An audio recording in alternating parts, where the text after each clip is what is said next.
Broadcasting live from the ESPN 690 Anna Brent Martineau.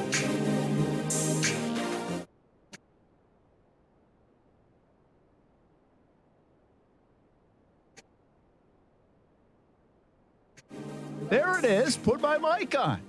Thank you. I could have hit the button, too, if you wanted me to. Why are you not in the shot? I don't know. Why are you not at your mic? What's going on? I am at my microphone. I'm sitting in the same spot I've sat at for 3.5 years. Is there no picture? Look at the computer. No, I don't know what's going on here. How about? Well, it's 3:02. What happened? You were here, feet up at 2:48. Yeah, Casey, what were you doing? Just Chateau Relaxo in the control room. Doing interviews with Ice Cube earlier in the day. Got a nasty text message about that. Hey, there we go. I see the light on. Camera's good. My random question of the day, since this show is off to a blazing start, like it's on fire, is I just asked, why is soup so expensive? Where? Everywhere. I haven't noticed the price gouging with soup. Well, no, that's not an inflation thing. Okay. Soup is always expensive. Like I went to Wawa, got chicken noodle soup. Right? Chicken noodle soup is good for the soul, Brent. Yeah, You got it's soul also issues? low calorie. Okay. Right? Thought maybe you had a rash or something. No, man, soup's good. And so anyway, look how big this soup is. This is a large soup. All right. Right? So it's like a cup, Cup of soup. even though they call it a large. It's fairly cup size. Yeah, like I thought it was going to be a lot bigger. And so, but anyway, $5.85 or something. I mean, that's expensive for a cup of water flavored. And I was like, Stuff. why don't I just go get Campbell's soup from the store and pour it in the microwave and Certainly boom. be cheaper. Yeah. Like, dummy? I just have soup every day. Yeah. But soup always is expensive anyway. Like I am a clam, as Jaskobi said, it's because you always get clam chowder. Well, that's like a meal. Yeah, that is a in meal. liquid form. But soup in restaurants is expensive, isn't it? I haven't noticed, to be honest. I'm not a soup You're not guy. a soup guy? Nah. Are you No a soup stew for you? guy? I don't mind stew. I actually don't mind soup, but every time I start to have it for lunch, I feel like my grandfather because I feel like he used It's to an old always have person's soup. meal. It really but is. I do love soup. Like I really do. It's the meal for people who can't quite chew anymore, I think. Yeah, that's maybe I can't. Yeah. But a little minestrone never hurt nobody. I like a little minestrone. I was thinking of this, like, what's your favorite kind of soup? But I like a lot. Like clam chowder is my favorite, but that's not can't really get with soup to me. You can't live in New England without liking clam chowder. No, but I like. I like tomato soup. Tomato soup's good. Depends. Not too many people like tomato soup. I don't need think. the dipping accessories with tomato Yes, soup, like the a bread extra or toasty toast. Cheez-Its Yes, I'm into that I have here. Yeah, that's a great. In compliment. fact, the lady at the register yesterday said, "You know what? I love Cheez-Its in my tomato soup." I was There like, you go. "There you go. It's good." Team Brent. Do kids like soup? Casey meter's off to a wonderful start. I can already It's imagine. probably my fault. I had him so distracted before the show, Brent. Not to derail the soup convo. I was talking about how I cry at dumb movies. Oh. And he was just fascinated. He went through a list of 70 different movies I've never seen to ask me if I've cried at them. But We did nothing all unfortunately, day. it also meant that no work for the show got done. We literally talked to Ice Cube and did nothing else. Nothing. You've been here since noon.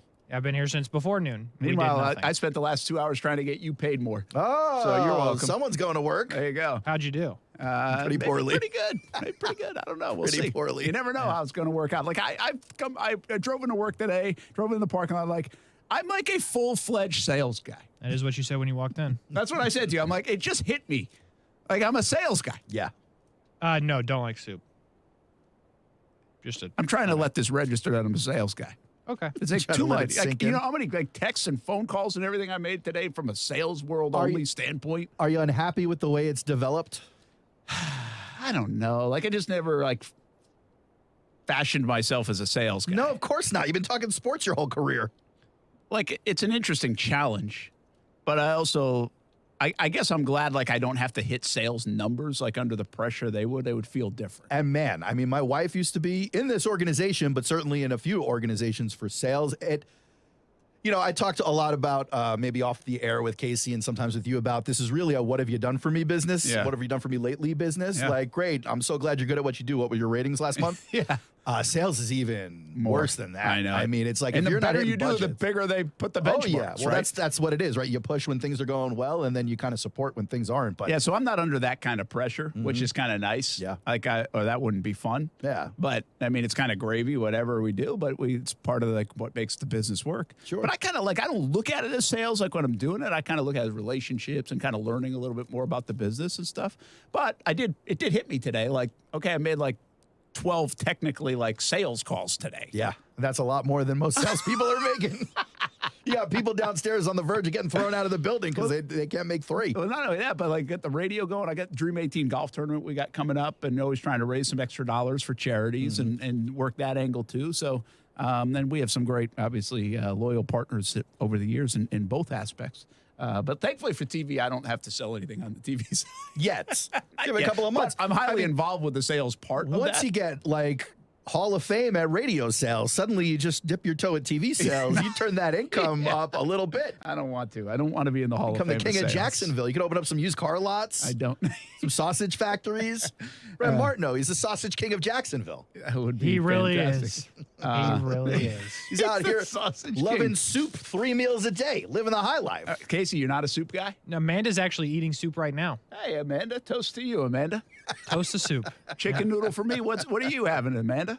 I think chicken noodle. All right. Chicken noodles. You know what? Here's what. So chicken noodle. I get this whole thing for 200 calories. I was going to get the corn pretty good. chowder one at Wawa, but it was like 500 calories. When I So was I'm like, trying- I'm going with the 200 calorie one. Yeah, when I was trying to lose weight, it would be Panera French onion for me. French onions. You should have seen what we had for lunch. Look at this sub, bro. Look how big this thing was. Casey got a 17-foot sub from Jimmy John's today. Come on. This thing came in a semi-truck. It pulled up in the parking lot. Why What won't is it it? focus? How can you get that big a sub at Jimmy John's? There are a couple of choices. It's like shorty, medium, and yeah, right, you're not eating this. And I he ate it. and he chose a double There it XL is. version of Look that. at that thing. You can't see it. Gosh. Just give up. That's good that you got a big sub. All Is right. it good? Because my bank account wasn't happy about it. So you thing like sucks. variety of soup is what we're getting at. Well, I like some soups, not most soups, and I really am weary of the chowders. Chowders freak me out a little bit. Really? Because it looks like a rough night at the bars. Yeah, it could be, but I like chowder so much. Chowder. This is propaganda. So good. But it is no place like home when it comes to chowder. So Sure. it's like a little bit of that gets to me as well. Super salad when you get Salad. a meal. So you're a salad Only guy? because I want to Caesar fill or up. regular? I'll do Caesar with a different dressing. I don't like Caesar dressing. I'm not a sardines guy, but I like salad because I'm a sweets guy. So I'm going to get dessert. So like I So got to you feel better I about got to moderate. No, I got to moderate the meal, but I'm hungry.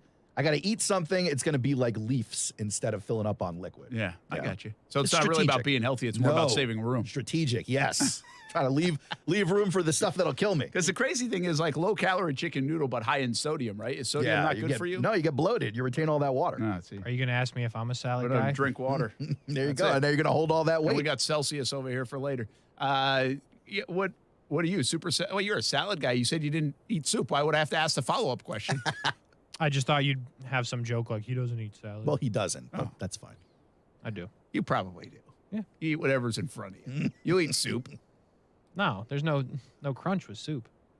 Can Something be. to chew. There can be. I like yesterday was chicken and wild rice soup from Publix. Now, wild rice is very misleading because you hear that and you go, oh, it sounds like an exciting meal. There's nothing exciting about chicken No. and wild rice. A little grainy. Yeah. All right, let's talk Very some boring. sports. What do you say? Oh, you want to talk more wild rice? We got at least 3 more hours. I have these random thoughts sometimes, and that was my random thought. I was like, All boy, right. it seems like soup is kind of an expensive product. Yeah. Yeah. Like, I get it. I feel like everything's expensive, but according to you, this isn't an inflation thing. That's not an inflation thing. No, all right. like, I mean, maybe it's like 60 cents more. All right. Like, I mean, it's mostly water. I don't understand how it could be inflation. Is inflation even a thing anymore now that gas is down to like 340? Oh, you better believe it's a thing. Is it still a thing? Holy smokes, it's a thing. Okay. I mean, my Publix bill is over $300. It's like a week worth of food. Wow. Normally is what? I mean, probably around $250, a little less. Yeah. Maybe So you didn't go prices BOGO going up. enough. I mean, I'm not the one doing any of it, so I wouldn't know. Fred Martineau, Aaron Schachter, Casey Kurtz. 2 out of the 3 of us, soup experts. Come on. Connoisseurs, critics. The other one just likes a crunch. Salad. Soup's not good, bro. Garden salad or Caesar salad? Casey? Caesar, bro. Come There on. you go. Come on. I'm not eating tomatoes and crap. Come on. What do we got? Jags off today. It's James Robinson's birthday. Man.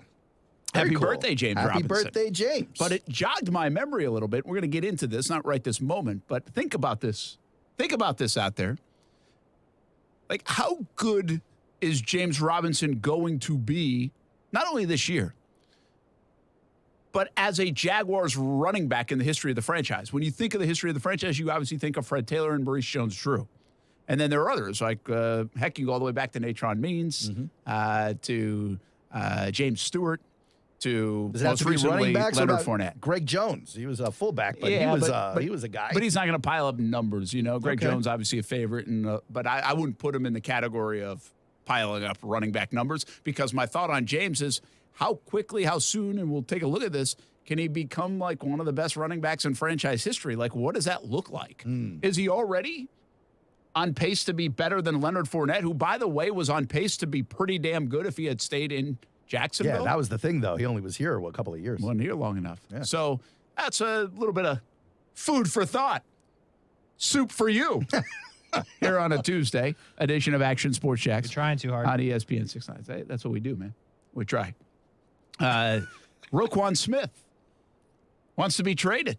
Another athlete standing up and saying, I've had it. Get me out of the city. Don't want the organization. Isn't this like the greatest thing to do now as an athlete? Just demand what you want. I mean, Why heck, not? even Kyler Murray unfollowed social media channels and turned it into $46 million a year. Yeah, he got a And huge hasn't even deal out done of it. enough for that. Yeah. Debo did the same thing. Debo got a huge deal, too. So did Metcalf. Man. So Roquan Smith is saying, you guys are knuckleheads, and I want out. I think the moral of the story, Brent, is that you got to unfollow Action News and see what you can get worked out. See if they notice. Yes. But it's pretty interesting. I think Ryan Poles, the GM, first of all, the criticism for Chicago, which is an interesting parallel to here in Jacksonville Sure. because of the restart, the refresh, the bottom of the barrel nature of it, and the new quarterback. And there's a lot of thought that the Chicago Bears are not doing enough around Justin Fields. Yeah, I mean, he probably feels that way, too. Yeah, and it looks that way. Again, I mean, like out of one some of the practice video. One of the most underwhelming wide receiver rooms in the league right now. Yeah, so are they doing enough? And then you add this to it where Roquan Smith has been tremendous for them. Oh, yeah. And he seems good football player. Now, I think Clay Harbor actually put out some like Pro Football Focus numbers. So if you believe in that, it might not be as good as like you think Roquan Smith is, and maybe that's what Chicago's kind of leaning on a little. Maybe. Which is interesting. But I guess we'll talk a little bit more about it, but there's no reason to believe the Jags would they can get better football players. You need more good football players. Sure. They just invested a first-round pick, a third-round pick, and $15 million a year in their linebacker Yeah, spot. they've essentially Like, got their 4 starters. they're not. Yeah, and by the way, if you want to add like Trayvon Walker's technically a linebacker in the system, and so is Josh Allen. Yeah. But I think I think of those guys as pass rushers. I think of Devin Lloyd and Muma and of course Aluakin as the linebackers. The Jags don't need to visit the idea and get in the game of this. Like, I understand you want good football players. I understand why there would be a draw to that, but not now, not given the nature of it. It'd make no sense. Yeah, and the trade itself is going to – it's not like you're getting Roquan Smith for free. You're going to have to give up some assets there. So, like, are the Jags – I mean, clearly you're not going to give up some of your future for a position you think you're pretty stacked in. Yeah, and who knows if they're really stacked in it, but they got to find out now. Oh, we're going to learn today. They Well, made not their today, bet. this year. I almost wonder that, like, is there a blockbuster name like out there for it's nobody saw Roquan Smith coming? Mm-hmm. You know, like, wow, that's an availability. Is it an offensive lineman? Is it now tight end wise? They got Ingram, they got Arnold, they got guys there. I just don't even know if there's a spot.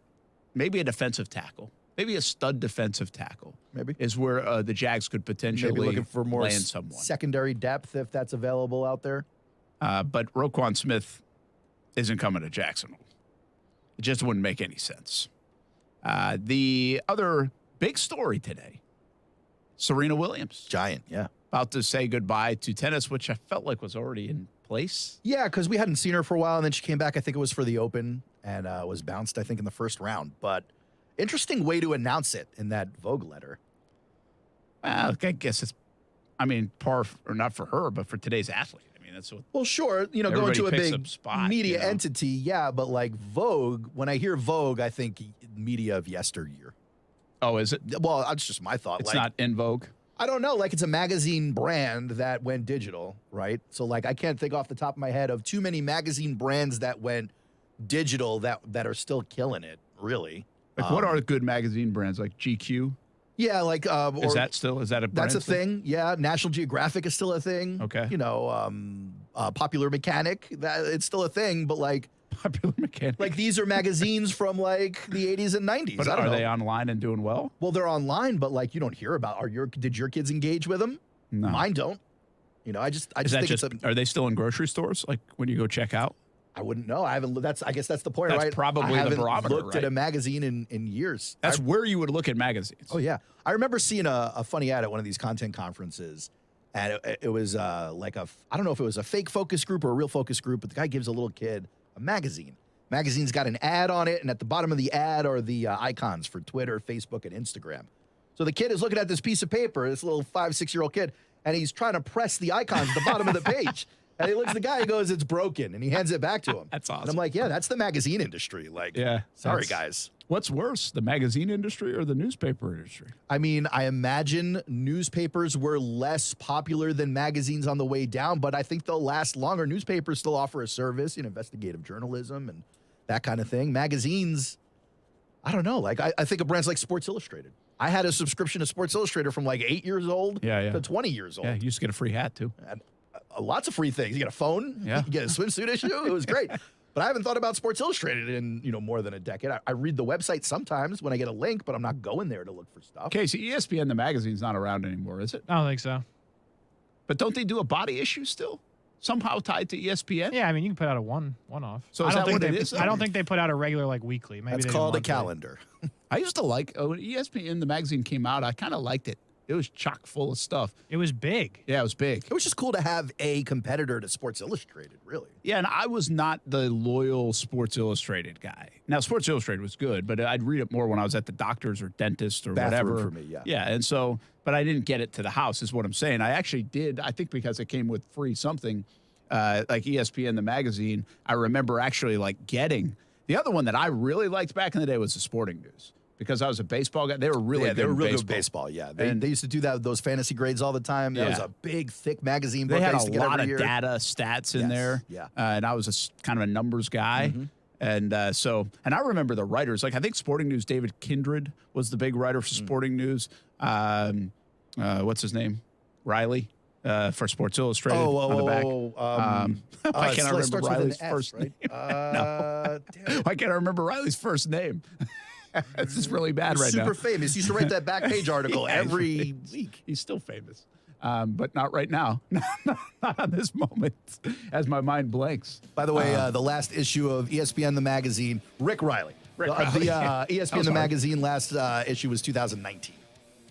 Okay, so died it's a fairly recent. Quiet death. And, yeah. well, smart by them before the pandemic. But they would have been probably put out. They'd been going through their right sizing for years now. Yeah. So. Anyway, I have no idea how we got on this. Serena Magazine. Williams. Serena Williams. In Vogue. Not in Vogue. Serena Williams, though, is... I think Serena Williams is fascinating because she fits in a discussion that I've had multiple times over the last handful of years about this generation of sports star. I'll expand on that and see if you guys agree when we come back on ESPN 690, not ESPN the magazine.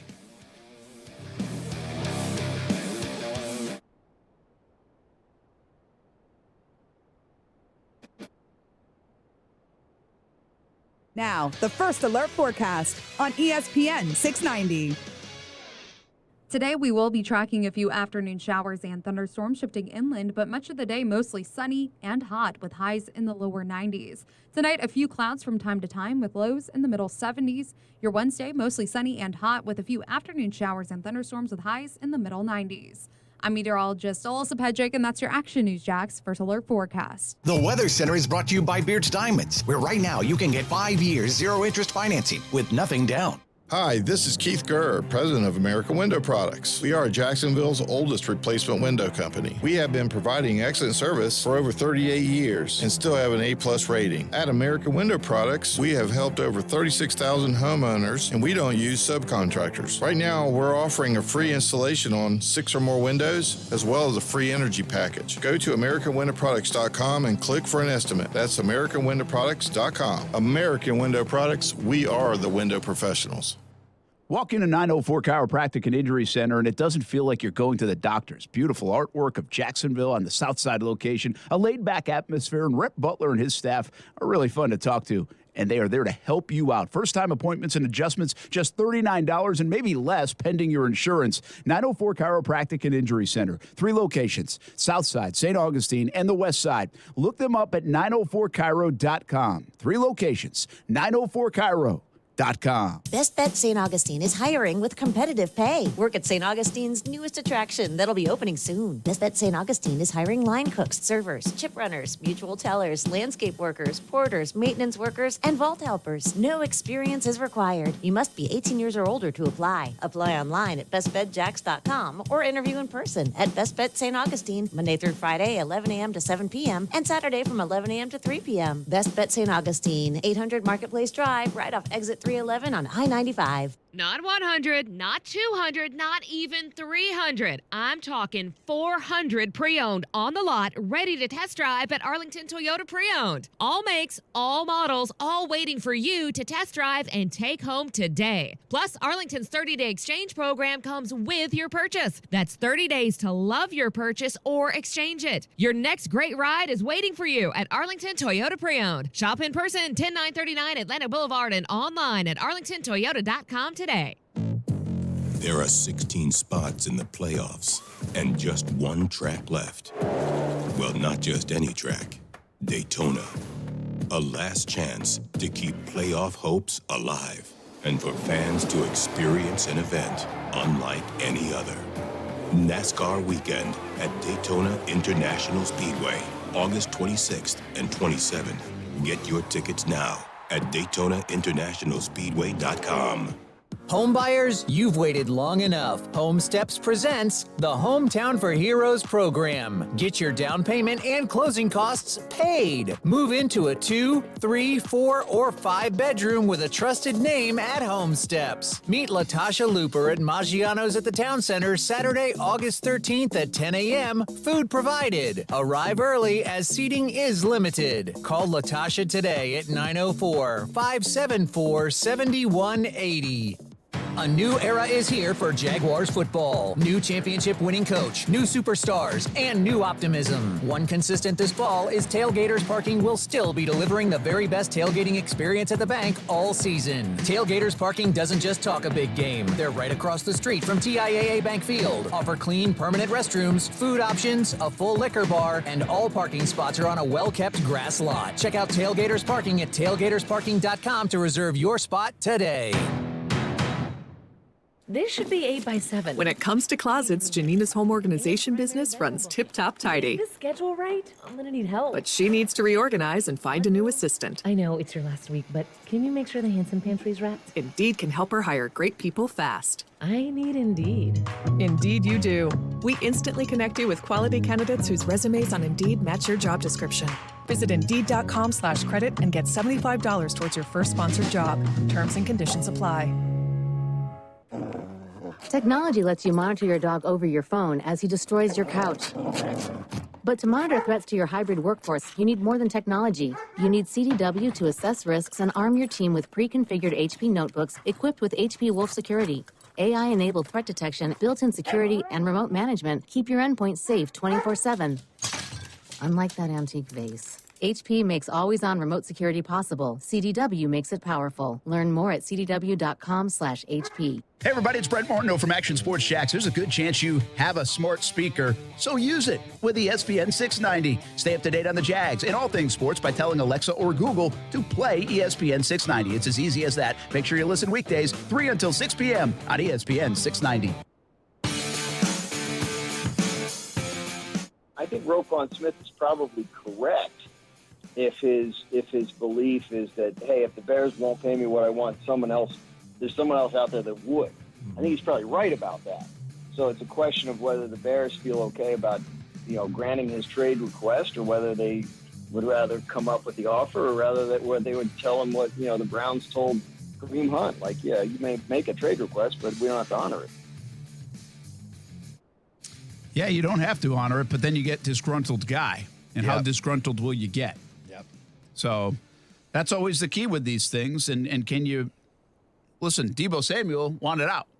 They rectified it. They paid him a boatload until right. But that was always his deal, right? Like the rumors were that he was complaining about his usage and stuff, but he wanted the deal. That's what he was trying to secure. Like, I don't think Roquan's trying to secure a deal here. I think he just doesn't want to be on a loser of a franchise. Well, and it said, listen, we've gone through this here in Jacksonville, and what does it say about the front office that people want out, and is that a thing? And I think eventually you find out, yeah, it's a thing. Yeah, sure. It doesn't mean everybody doesn't want to play there. Right. But when you have some disgruntled people that want out, and this was a thing in Jacksonville, and that's why how Doug Peterson, how Trent Baalke, how Shad Khan, how they run this thing, and what is good business and taking care of your players and all this stuff. And that's why even the Performance Center has some value. That's why Urban actually did bring all that stuff into the facility, take care of the player. Like, even though the players at the end didn't like Urban Meyer, he got that to happen. Like, you didn't have to go get acupuncture, needling, cupping, all those things and pay for it yourself off the campus of Jags headquarters. You could not, they rearranged inside the building, parts of that building, to make that happen internally, and I think cryotherapy the same way. And now that's why the Performance Center is eventually being built for those things. So that's called taking care of your players. And Urban did understand that part. He did it in kind of a funny way, considering at the end of the day, nobody seemed to like him. I actually think franchises like Jacksonville have to do that more than everybody else, just because you're trying to recruit people here above and beyond the records you've got, the reputation, the poor reputation that's been built on behalf of the franchise. But I also get the sense, Brent, that you kind of hate when players dictate this kind of thing. Are you not into that? Like, what at your core, what bothers you about it? Because I kind of love it. Yeah, I don't. It doesn't seem right because first of all, I like happiness. Okay. I'm not big, like, everybody complains about jobs or workplaces or whatever, and they go through phases. And I thought it was just Casey. I didn't realize it was everybody. Everybody's got it, right? To a degree. Like, some things bother you more than bothers other things. But I'm not a big fan of disgruntled employee all the time guy. Yeah. And I really, from the outside looking in, I think fans feel this way too. They're like, listen, these guys get paid a lot of money. Mm-hmm. A lot of money. Like, what do they have to be unhappy about?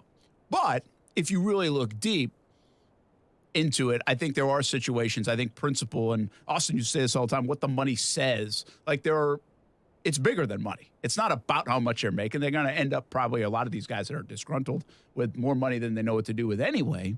But it's more about what it says, how they're treated, and that still means something. And to that degree, I appreciate that. But I just feel like, hey, listen, you're getting paid by somebody for you to demand, I want to go across the street or somewhere else.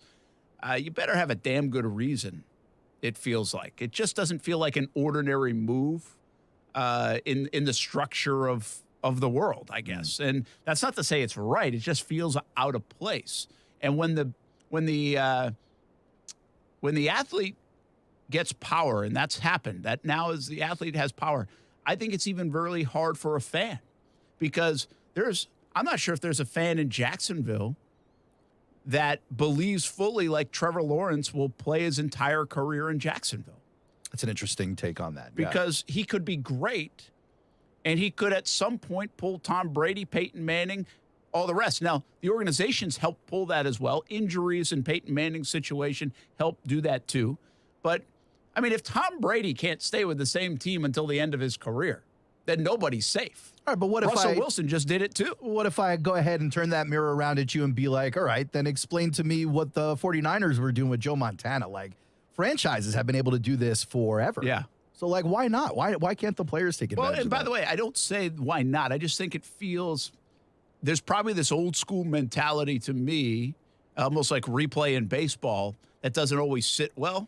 Because I kind of liked it the way it was. Yeah. And I like Derek Jeter, who stays with a team forever. It's right? it's a nice story. Yeah. I don't like LeBron. I understand now free agency LeBron James is going to probably change teams. Okay, change teams. I don't like the fact that he's on 3 teams. I think that takes away a little bit. In my mind, again, to today's kid, to today's fan, I don't think they care at all. And by the way, more power to the athlete. Good for them. I always liken athletes to actors. And if an actor wants to go to a different movie or a different whatever, then they can do whatever the hell they want. So why should an athlete be any different? But I just think from a sports fandom standpoint, you're just not assured of keeping your great players and being a fan of that player for eternity. I was a Miami Dolphins fan as a kid, I thought. It turns out I was really a Dan Marino fan. Yeah. So if Marino had been traded in like 1995 somewhere else, I think I probably, in hindsight, would have followed Marino to whatever team, then I would have stayed a Dolphins fan. Even though all the colors of my room were full of Dolphins I was going to colors. say, sometimes that fandom does transcend player to team. But to your point, I do think it makes it tougher for fan to be fan of player when player leaves their team or goes to a different team every 2 or 3 years. Certainly makes jersey sales harder, right? Like you want to be able to buy a jersey and have it be a relevant jersey. But if you're sitting here with whomever you want to pick over the last 10 years that have been on this Jaguars team who's no longer with it, I mean, there's, at least 100 of those guys.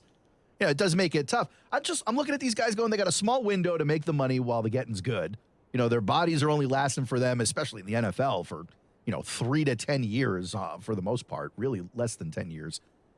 Like, I'm all about it, man. Go get that money. The second part of that for me, especially with the NBA, more so than any other league, because really it's about your 5 starters and your 3 superstars inside that 5 starters. You're talking about a league, well, yeah, the owner, what does the owner give? The owner gives capital so that the team can be run, but the owner really doesn't have the capital to run the team without the superstars earning him that capital through ticket sales, merchandising, concessions, and parking and all that stuff. So I'm looking at a guy like LeBron going, yeah, you better consult that guy when you're looking for the head coach. He makes your franchise right now.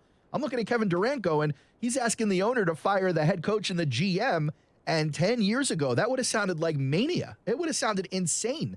And today I'm like, yeah, if you want to keep the 12-time All-Star who's one of the greatest of all time, you might need to do that to your coach. Yeah, and listen, I'm mixed on that too. Like, I think a little bit of that is stay in your lane. Just because LeBron James is a really good player and one of the greats of all time doesn't make him a great player personnel guy. But you do need to keep people happy. Listen, on a very low level, I've thought about that in our business before. Like, hey, why don't I know about this? Yeah. Like, I'm heavily involved with this. Like, I think I helped make this run. Yes. Not this. I'm just saying in X general, thing, right? Yeah. It's like, why didn't I know this was going to happen? Like, why couldn't you at least inform me? So, and I'm no LeBron James, okay? Like, they don't really owe me anything and probably think You like that. are not. No. But yeah, you're right. I'm Michael freaking Jordan.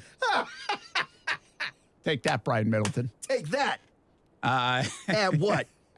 So here, I want to give you 2 examples recently. And I asked this question about Trevor because I do think it's a real deal thing. Yes. Now, listen, we'll take 12 years of Trevor and be fine with it. Okay. But if Peyton Manning, Russell Wilson, and Tom Brady can find new teams, then I got news for you folks. There's a really good chance even a great Trevor Lawrence will not be a lifetime Jaguar. That's likely. It's just the way sports based on is. the business, yeah.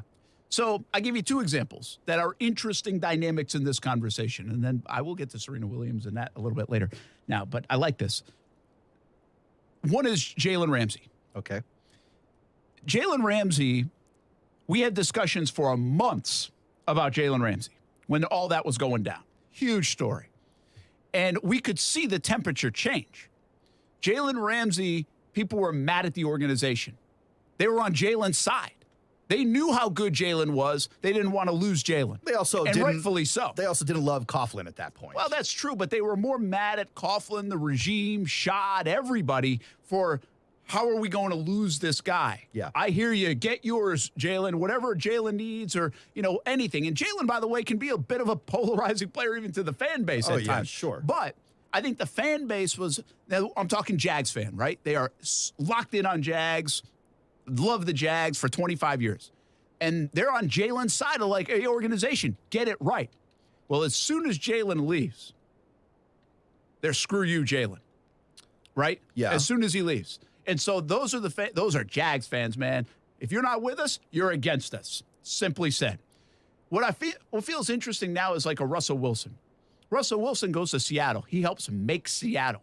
The glory days of Seattle happened in the last decade with Russell Wilson, who still has a lot of good football left in him.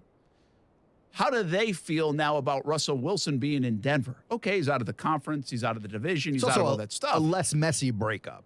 It was less, but he still demanded it, essentially. He did. And, You know? and I'm not saying he didn't, but there's a difference between like the Jalen Ramsey / Kevin Durant demand. yeah. And like the way that Russell Wilson did. And so, but I don't know that, by the way. I don't know if Russell Wilson fans, like I can tell you this, Tom Brady has a ton of New England fans still, even though he's in Tampa. They're not mad at Tom. Well, you win that many championships. Well, it's of course. tough, That was a different animal, right? Yeah. I don't think Indianapolis fan was ever mad at Peyton Manning. It was circumstantial, plus they ended up with luck for a while. All that worked out. Also, when they traded right? him, they thought the guy couldn't feel his hands anymore and he would be done. Different, but Russell's different. Russell has a lot of good football in him. Sure, he's got years. And so I don't know how they feel about this. And Russell was kind of the motivation behind it. Like maybe the organization was doing some things they didn't like, and even the fan base could be critical of. But it's like, Russell, you don't want to be a part of us anymore? At face then of I the don't franchise, want your jersey too. anymore. Like Yeah. now, I didn't see people burning his jersey. I don't think it happened. But I think that's what happened with LeBron when he left for Miami, right? LeBron, hometown guy, screw you, man. But two things That were was for different there. Cleveland. You're right. But number one, I think Cleveland's a different scenario than Seattle. A little more, blue collar, nose of the Hardcore, grindstone. yeah. But number two. And he was a hometown guy. There. Yes. But LeBron went on TV that to didn't rub sit well either. Cleveland's nose in it. I think that really made But a they lot of people burned angry. stuff. Like, I mean, Yeah. they was like almost hated It for was it. riotous, yeah. Like, so it's really, so I added that LeBron situation, but that's like three really different situations when players get control. So overall, I don't think the public likes that. I don't think the fan likes that because you're screwing with my team. Yeah. And you're a part of my team. Like, I don't think Kevin Durant is a popular figure in the NBA from a fan standpoint. Why? Because he goes from Oklahoma City and he picks the front-running Golden State Warriors. Then he goes and gets hurt a little bit, but he hasn't lived up to it. Now he wants out again. Like, what's there to like about Durant? Plus, he's always getting it into it with people on social media. He just rubs people the wrong way. I don't know if you can say exactly why. You appreciate his greatness, but who's going to put their arms around Kevin Durant when you don't know if he's even going to be on your team in 2 years? I also think it's hard to like guys who are constantly looking at you going, I deserve this. Even if they do. That's a good way to say it. Like, Durant has earned accolades. Like, he is one of the best players of all time in the NBA, but it still doesn't make it easier to swallow when he just gets to determine the future of the league like that. Again, like, I'm into him deciding his future, and I don't feel any sympathy whatsoever for ownership or even management in that scenario. Yes, for the fans, we don't really have a say in the matter, but we're here essentially, for better or for worse, stuck with these teams we love. I mean, Jags fan, you know what I'm talking about. I certainly feel your pain as a Jets fan.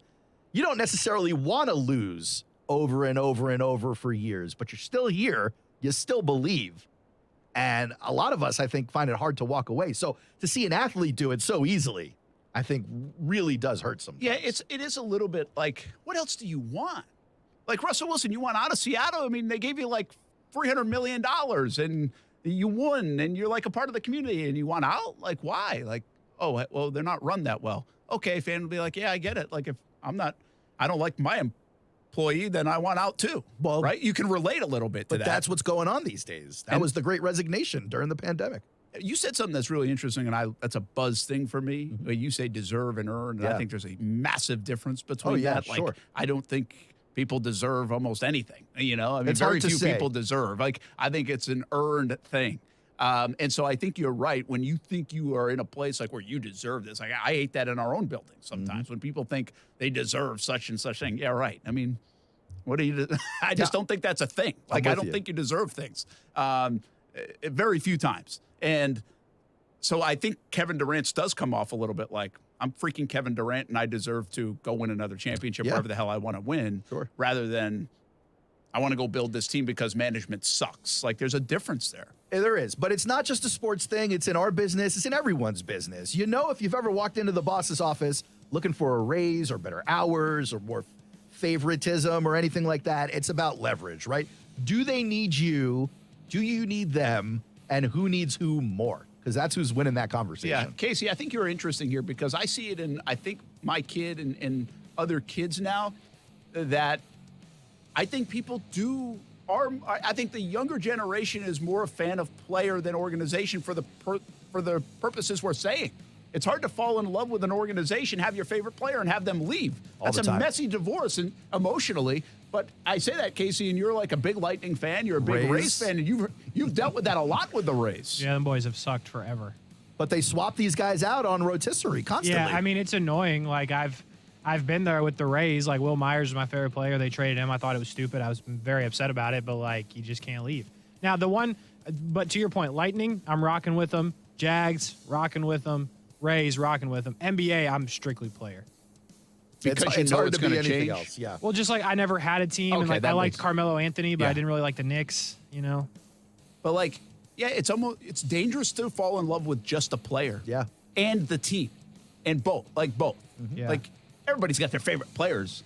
But, like, if You're you're a fan of miserable a lot. David Price, I mean, you Carl weren't going to have him Crawford. forever. Yeah. You may even have to follow him to one of your heated rivals. Heck, You literally now did, guys Boston. like Boggs and Clemens and Benintendi and Johnny Damon go to the Yankees. Oh, yeah, they do. Benintendi, do you believe I just put him in that? I know. I was conversation? like, what is Benintendi doing here? Then you said Damon, and I was he like, just played last night, so I saw it. I know we're trying to go to break, but just quick, who hurt the most out of that group for you? We're definitely trying. Clemens. It was Clemens. Yeah. Okay. All right, we'll be back. Action Sports Jacks on ESPN 690.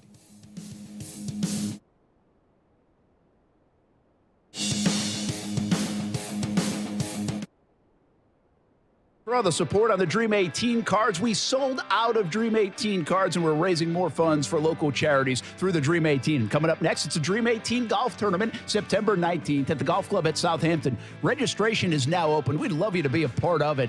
Buy a foursome, or maybe just play on an individual basis. Maybe it's a tee sign. Get your company involved. Here's how you register. Action Sports Jacks, Dream18.com. September 19th at the Golf Club of Southampton. Play on our Dream 18, Action Sports Jacks, Dream18.com. This radio commercial was made to convince you to stop speeding. We can't use siren sound effects on the radio, so we'll use other equally jarring sound effects to get your attention. Like telling you that whether you drive a little over the speed limit or a lot, you can crash just the same. You could hurt yourself, or worse, others. I'm at the scene of the collision. And the damage you cause will be beyond repair. See? We didn't have to use crash or siren sounds after all. Speeding catches up with you. Paid for by NHTSA. In the wee hours of the night, when everyone else is fast asleep, you're the one on third shift, burning the midnight oil. When a part fails and everything comes to a grinding halt, regardless of what the clock on the wall says, you leap into action. Grainger is with you and all the ones who get it done. With 24/7 customer support by phone or click to chat. Call, click Grainger.com, or just stop by. Grainger, for the ones who get it done. Honey, I'm home. Don't honey me. I'm still mad at you. I know, and I'm sorry. It's all my fault. You and those cheap do-it-yourself cameras. I told you, call SafeTouch, but no, you tried to save a buck. So when those two thieves broke SafeTouch cameras would have alerted the thieves that they were being recorded, and you and I would have been notified with actual video on our smartphones. The SafeTouch two-way communicator would have already had the emergency authorities on the way. I know we really need the SafeTouch 5-star security and surveillance system. I'll call today. I already did. SafeTouch is installing our new 5-star surveillance system in the morning. Every family needs the SafeTouch security and surveillance system. Call now and get a free demonstration. 888-723-8682 or online at safetouch.com. Dramatization of actual event. EF 0000233. Terms and conditions apply. Men, if you're struggling with erectile dysfunction or PE and frustrated taking pills that don't work, Prime Men's Medical Center offers breakthrough medical treatments that effectively treat your problem. 98% of patients experience immediate results during their first office visit. And for a limited time, your initial consultation and first treatment are completely free. Listen to a specialist in men's health. I'm Dr. Rubinsky. The physicians at Prime Men's Medical Center offer the most advanced treatments that eliminate ED and PE. Now men are lasting 30, 60, 90 minutes or longer, regardless of age or medical history. Guys, to eliminate your frustration in the bedroom, call Prime Men's Medical Center now to take advantage of this exclusive limited-time offer. Your initial consultation and first treatment are totally free, and you'll see instant results right in the office. Call now, 904-664-8214. 904-664-8214. That's 904-664-8214.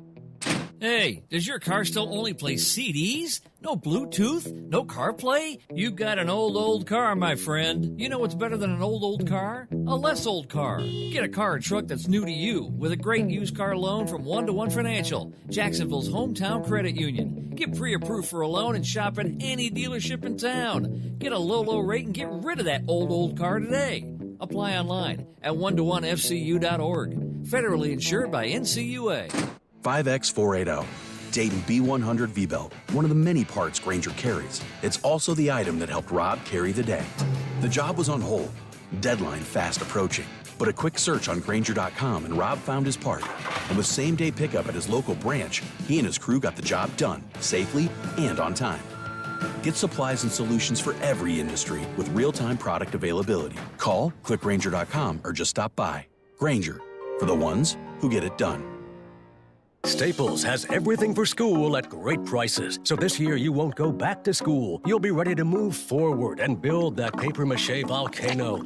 I am not cleaning this up. Ooh, yeah, I meant the kids. Staples will help them move forward. Right now, Crayola 10-count markers and 12-count colored pencils are just 90. Subject notebooks are only 35 cents. Everything on your list at amazing prices. Staples, we're not going back. We're going forward to school. Ends 8/27 in-store only, limit 30. Listen to ESPN 690 anytime, anywhere, on any device. Whether you're at home or on the go, get the latest on the Jags, FSU, the Jumbo Shrimp, and Action Sports Jacks on Odyssey.com. That's AUDACY.com or on ESPN690.com.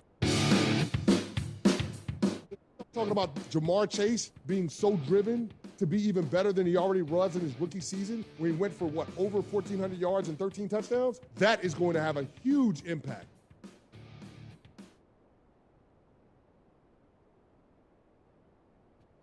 We got a ghost in here. The lights are flickering. Is it bad weather out? No. That is not you, Casey. I thought we had solved the riddle. I thought it was you. Nope, it was not me. I just spilled like this chicken noodle soup all down my... I can't stress to the listeners how much of a disaster it is in here right now. The lights don't work. Brent is spilling on himself. We have no paper towels. Aaron's running around because he can't get the lights and camera to work. I'm tinkering. Meanwhile, I haven't transitioned the stream yet because I'm worried about what's going on. It's truly just a disaster in here right now. Well, I think you should probably transition the stream. It'll be entertaining. I don't get did it. I don't get through a meal without having at least 3 incidents with my clothing. Every meal. Really? It's like I am incapable, especially when it comes to soup now. Soup's Because tough to eat sometimes. my wife doesn't like the noises. Slurpee. Oh my God. I just got a yeah. little Slurpee there because the noodles were too big. But like I was reading about slurping, honestly, because it's different for different cultures, Yeah. right? Like Asian cultures think it's a compliment. I Oh, read. really? Yeah. They think it's a compliment to the chef. It's so delicious. I want to savor all the flavor. I didn't know that. Yeah, but I'm sitting here going like my wife thinks it's obnoxious. But people say they do it because soup is hot, and that's a way to cool it off. I do it because I'm trying to vacuum the thing into my mouth before it falls on my shirt or pants. I'm desperately trying to stay clean here. It's not really working out for me all the time. It's funny you say that because I don't think I'm a sloppy eater normally. Yet in Canton on Sunday, I spilled a Diet Coke, fell right out of my hand. It fell like on my shoe. And then we were driving to the airport, and I spilled another one. Wow. Like Same it was ride. like slipping out of my hands. I don't know what's going on here. It didn't have a lot, but it spilled like right down the crotch area. Yeah, which And is so always dangerous. Then I 'cause- sat for the whole flight home with Diet Coke. Well, also you look like you Wetting my pants. You went to the bathroom on yourself, which is It thoroughly did. I had embarrassing. black on, thankfully. It didn't. I that think it that blended helps. in better. That helps. Helps hide it. So that happened to me, and now I'm spilling soup. I should be getting old. Well, yeah. I think that's it. I think that's it. It's the moral of the story. I did bring up Serena Williams earlier. You did. She's like the greatest of all time. Yeah, definitely. But she's also getting some love for being one of the greatest athletes of all time. Like of any. Yeah, she's got to be in that conversation. Just 20-year career at the top of her game. That's insanity. Okay, so this brings me to my conversation. I'm not a big fan of repeating myself, but this one will be a little bit repetitive if you've heard the show a lot. Okay. Casey, stop me if you've heard it before. Well, don't stop me because I'm going to continue. I think it's really cool that Serena Williams, Tiger Woods, Tom Brady, and I think LeBron, even though he's not the greatest of all time, as a top 2 guy. Okay. Federer, Djokovic, Nadal, like, I mean, find me a better trio in sports that accomplished what they did. Yeah. Right? Like, all those athletes I just named are seriously in the conversation, some debatable more than others, of greatest athletes in their sport and some greatest athletes of all time in any sport. Yeah. And we're living in it. Isn't that crazy? Like, we are living in that generation of athlete. Yeah. Like, stop and smell the roses a little bit. Like, we got to stop and appreciate that. Like, you're watching greatness. Forever, I wish I could see Babe Ruth play. Secretariat run. Well, Otani plays Ted now. Williams. Pretty much better. By the way, Otani's a great example in this conversation. Ted Williams, Joe DiMaggio, Bob Gibson. Like, I wish. Now, some people are old enough that they have or could have seen them. Not me, right? But we are witnessing those kind of athletes and players in those kind of conversations in this era. I actually think it's less majestic than that. Only because... That's because you don't have time on your side to appreciate it. I'm just saying sports science gaps a lot of that stuff. I mean, the way people condition, research their own bodies, hack their bodies, or look back at tape now. It's not just watching the tape. It's measuring inside of the tape. Like, there are so many different ways to prep and review that just people weren't able to do 30 years ago. I get it, but, like, so you're telling me, like, so Ted Williams would have been as good of a hitter? No, I think he would have been, like, 1 billion times better today. It's like Pete Rose would have been an impossible out. One hell of a cheater. They were all, they were already impossible outs, but now it's like, forget about it. These guys would have hit 430. I understand what you're saying, and I don't know if I disagree. I think it's... But I can appreciate their greatness in the era they lived in, right? Like, by the way, I don't list Michael Jordan in this because he was done like in the... I'm talking about like this century, this era. Like, if you're a teenage kid, you are watching all of this unfold. Like, that's amazing.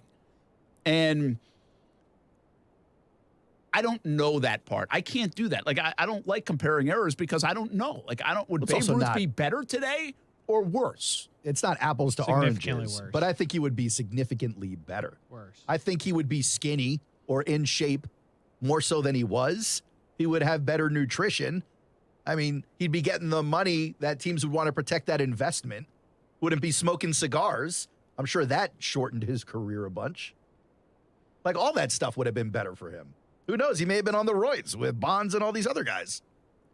Yeah, I mean, if Ted Williams, the greatest hitter of all time, could actually look at video and have trends. That's crazy. Like, I think he would be even better. Unstoppable. Tony Gwynn, by the way. Yes. Like, from a hitting standpoint. Oh, yeah. You don't put him in, like, the athlete standpoint, but just because of his build. But that, by the way, is another guy you don't see anymore because of sports science.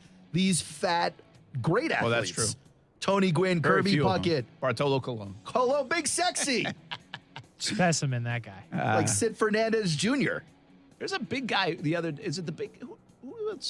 Was it the Twins? No, the Twins. Well, the Mets just picked up Vogelbach, who Casey. Oh yeah, he's a big dude. He's What's on the Mets? fire Yeah, right it was your now. guy. Yeah, he's hitting well. He's a tank, man. Yes. You don't see that body play in sports very much No, anymore. it's like the you don't hefty see lefty. offensive linemen Rest in look like peace. that. No. May he rest in peace. Yeah, he was former Jag. But anyway, Serena Williams punctuates that conversation for me because really might be the last of the great of all times that we see out of this era. Yeah. Out of this generation of athlete.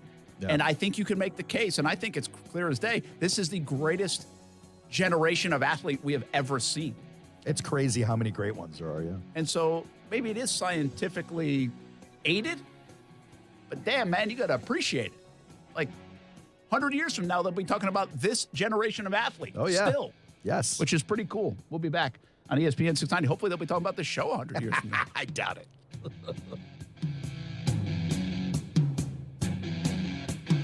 This year, CGC Water Treatment is celebrating 75 years in business. Happy anniversary to them. Put their experience to work for you. Discover how good your water can be with a new Connecticut softener and drinking water system. I've had mine for a handful of years now. Absolutely love it at the house. Connecticut's twin tank, non-electric softeners are the most efficient softeners available, and their drinking water systems remove up to 99% of contaminants. If you're not filtering your water, you are the filter. Don't be the filter. Call today and save hundreds, even thousands on a complete home solution for city and well water. Financing available with approved credit. And because the professionals at CGC Water are committed to being your go-to water experts, you can trust their master plumber with all your plumbing needs as well. Call 904-552-1242 or visit cgcwater.com. Right now you can take advantage of the $75 drain cleaning special. Call for details. CGC Water Treatment are proud partners of the Jacksonville Jaguars, and I'm a proud customer of CGC Water Treatment, your local independent Connecticut dealer.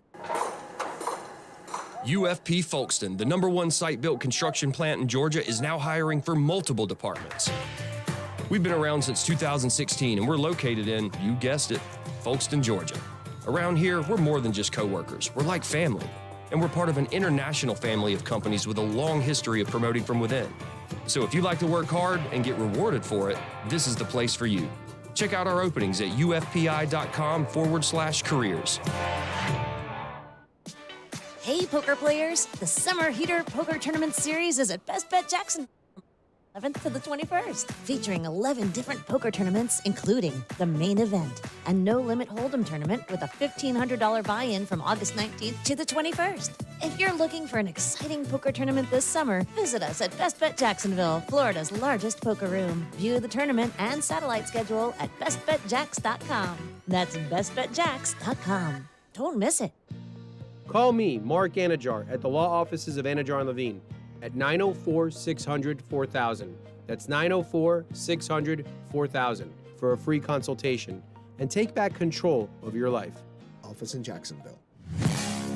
Celsius Essential Energy is Jacksonville's official energy drink of summer, and Jacksonville summers are fueled by Celsius. If you see ESPN 690 out and about this summer, come grab an ice-cold Celsius Essential Energy.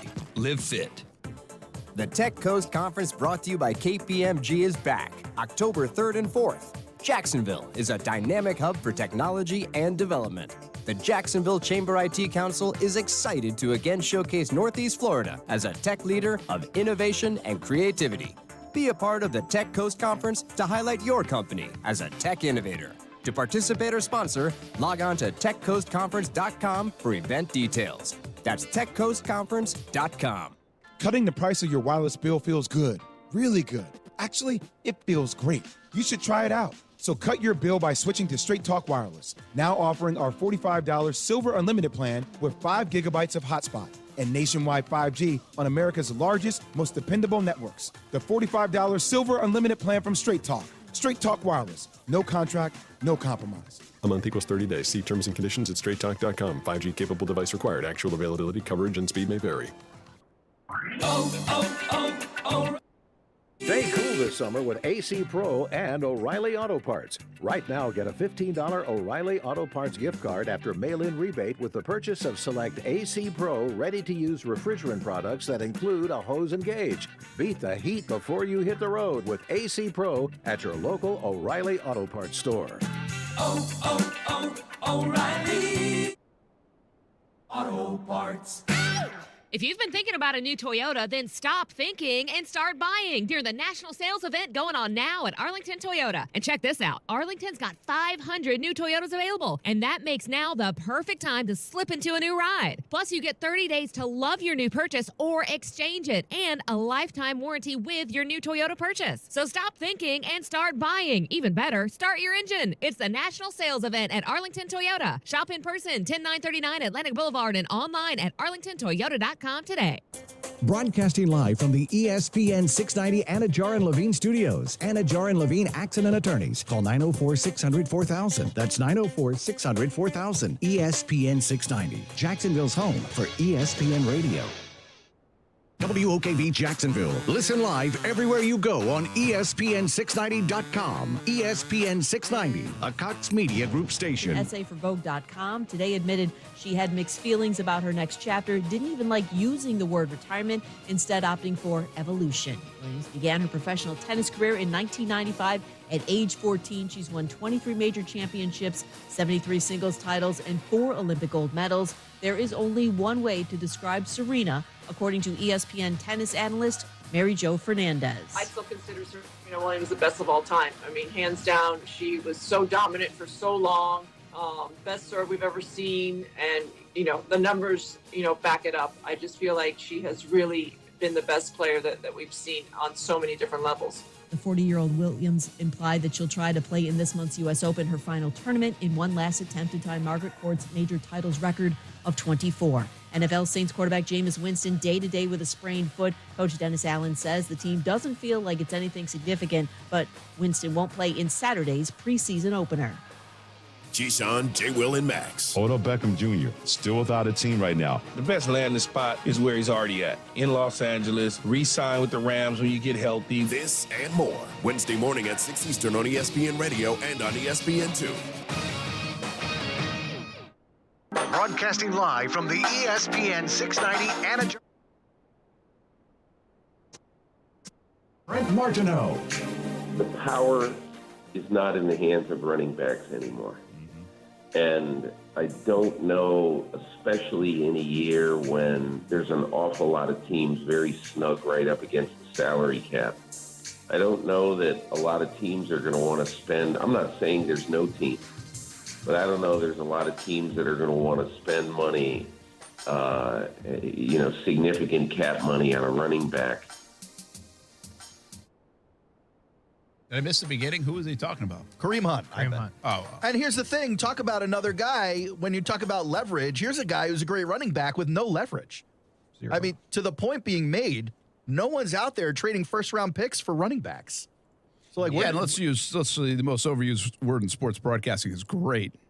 And I'm not sure I'm putting Kareem Hunt in the great category. I mean, I think he's a really talented player. He's a pass catcher, a really good runner. He's had a great career, even as a second fiddle to Nick Chubb. But you have to pay a fine when you say the word great. Well, I think the same way around brilliant and genius.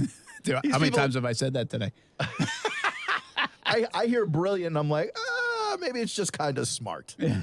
But I do think Kareem Hunt is great. I mean, I'll pull up some numbers here, but if there was no Nick Chubb, that guy would be a number one, no doubt. Hey, if there was no Nick Chubb, if they didn't have one of the top 5 best backs in the league, you know what? This guy would be good. So would the dude for the Vikings. You wouldn't want the 6th, 7th best back in the league? He's not. No, I'm just saying, if you got top 5, the guy's behind him still. Yeah, I mean, that'd be fine, but it's, we're not living in a fictional world. We're living in a real world where Nick Chubb is the starter and better. We are living in a real world. If I'm Carolina, I'm trading for, what's his name right away? Kareem Hunt. But you have to give up so much, and you kind of already did that. What do you have to give up? What do you have to give up? I mean, I bet you. What's the last running back trade? That's a good question. That might answer your question. They all get cut. I mean. Oh, so people don't trade for. To Aaron's point, people don't trade for him. So Kareem Hunt, right? 4th round pick. They say yes. Rookie year, lead back in Kansas City, right? 16 games, 1,300 yards, 8 touchdowns. When the lights go down in the city. He caught 53. A lot of Journey references lately. 53 passes he caught, by the way. Yeah, but this on is 63 targets. This is a dumb exercise. This was 3 his touchdowns. rookie year. He's been taking so many hits since then. Okay, fine. He gets hit. He gets hurt the next year, plays 11 games, still has 824 yards, still averaging over 4.5. He goes to Cleveland. He's hurt that year. I think he's suspended that year, he missed some time somewhere. Yeah, in there. he's suspended that year. He played 8 games. He started only 3 of them. Still averaging over 4. Still getting into the end zone. I mean, he's been a great second fiddle. I think he's a number 1 for a bad team. Carolina. The Falcons. Yeah, he'd be a number 2 on Carolina. If I'm the Falcons, I give up a 3rd round pick right now. Bing, bang, boom. 3rd round. See, you're giving up a starter at another position for a second running back? Okay. You got that, and you have already a running back that's really good. Cordarrelle? Oh, you said Falcons. Sorry, I thought you Falcons. said Carolina. No, if I'm Carolina, I give up like a 5th or a 4th because he's not going to play. He's going to get hurt. McCaffrey. I mean, that's the truth. So, if you're trying to play, Alvin Kamara, what's the situation? If I'm the Saints, I'm giving up a third or a fourth. Oh, that's an interesting spot. Don't they already have Ingram as well, though? I mean, granted he's old. Mark Ingram? But he's there. Like, they're paying the guy. So? I'm trading for him all day. Well, like to Brent's earlier point about the linebackers, I don't know that New Orleans is like investing assets into getting Kareem Hunt over to the team when you've already invested some in the backfield there. Yeah, I think they would. And it's not a premium position. Mark Ingram's not a start. Like, he's not a 3-down back. Kareem Hunt is. That's fair. I don't think anybody's trading for him. I agree with you. I think the market's kind of thin. But somebody could get desperate, and that happens. And it can happen before October. To your point about Alvin Kamara, the problem is you're just not replacing Kamara, so is it even worth trying? Yeah. You have to almost change who you are. From Kareem Hunt, you have Kareem Hunt and Ingram, if you will, or whatever. You're changing your identity more than if you have Kamara. Kareem Hunt can do some of those things. I don't know. I'm not saying he's Alvin Kamara. I'm saying Aaron just rattled off all the stats. He can catch the ball and He's run. a good running back. What are we talking about? You guys would be smirching one of the better running backs in the league. I'm not smirching. I'm now arguing for him that he can do the things that Kamara can do, and Brent's the one smirching. You guys are smirching. I love to smirch. What is smirching? What does that even mean? You just made it up, so you should know. You made it up. I said besmirch. Happy birthday, speaking of running backs, to James Robinson. And you have me transitioning nicely here on a segue. I'm still trying to find the last running back that was traded for. It wasn't recently. You go look that up, and then I would say this. Is this an outlandish statement?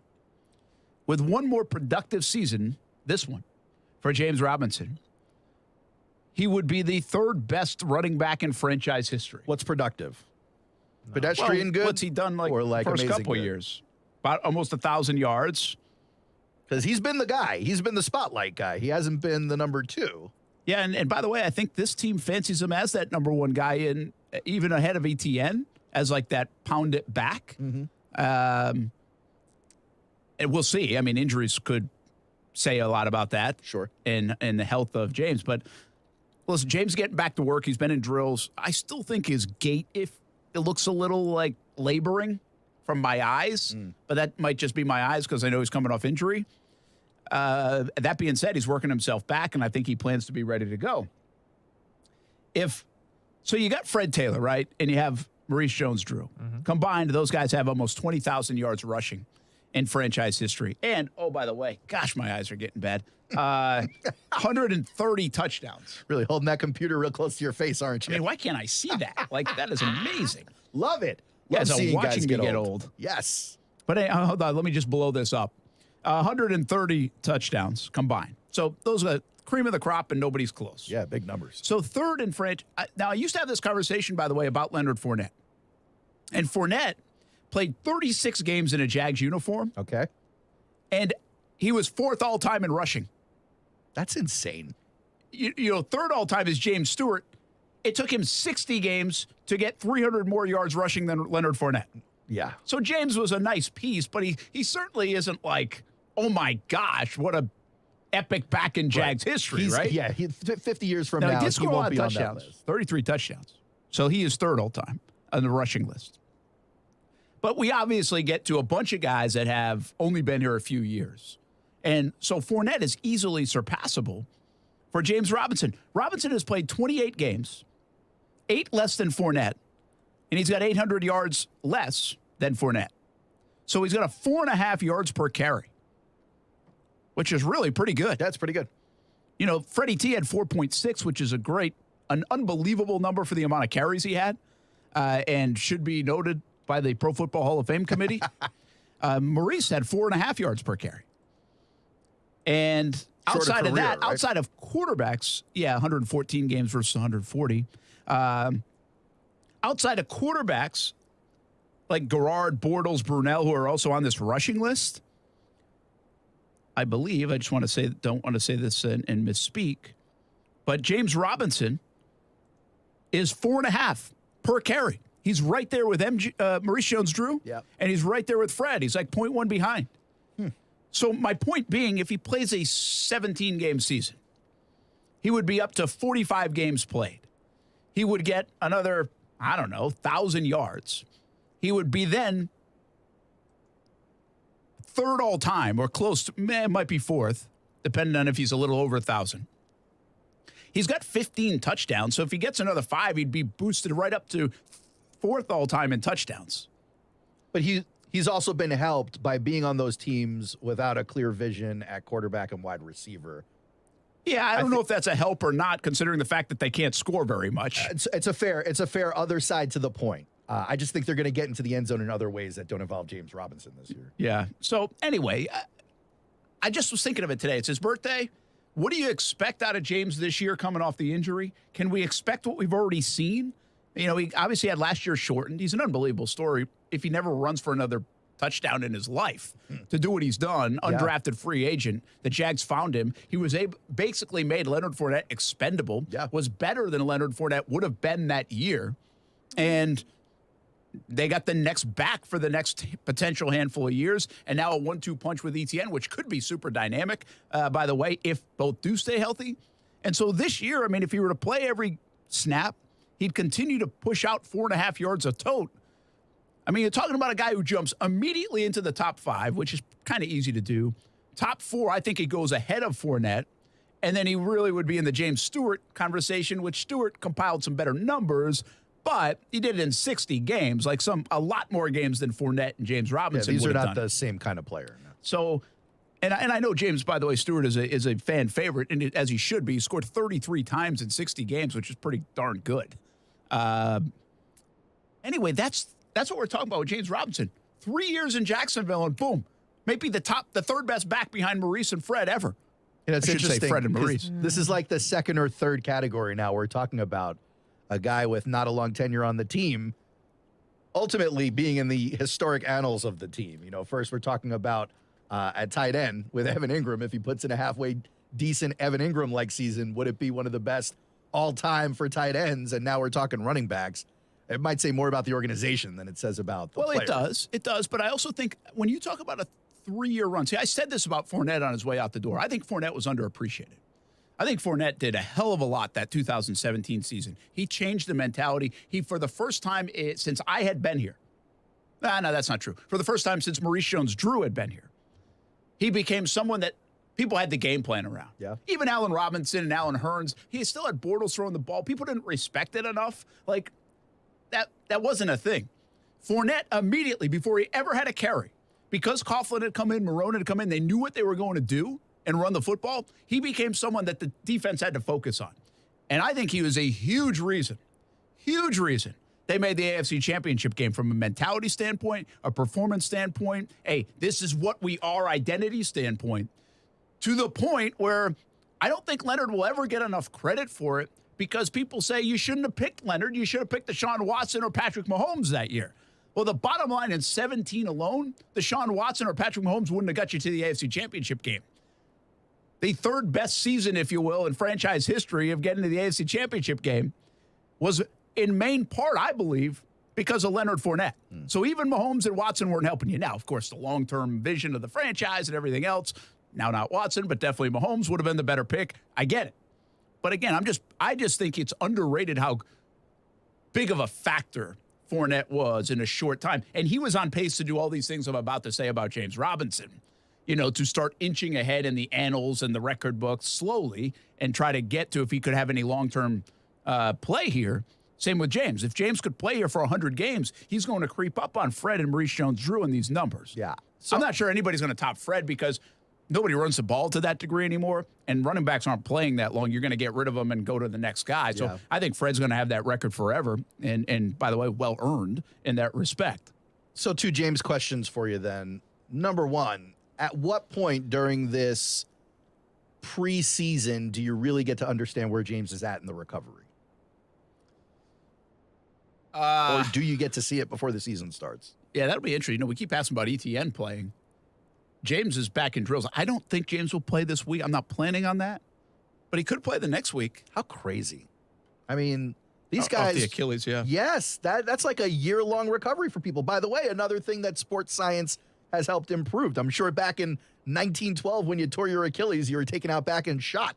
Now you get like surgery and you're healed up. I don't even think it was 1912. It was like 1905. Yeah. You know, I mean, seriously. End of career. Like you're done. It felt like. But I don't know. I don't know what James will do. I really liked him. Big fan of James Robinson.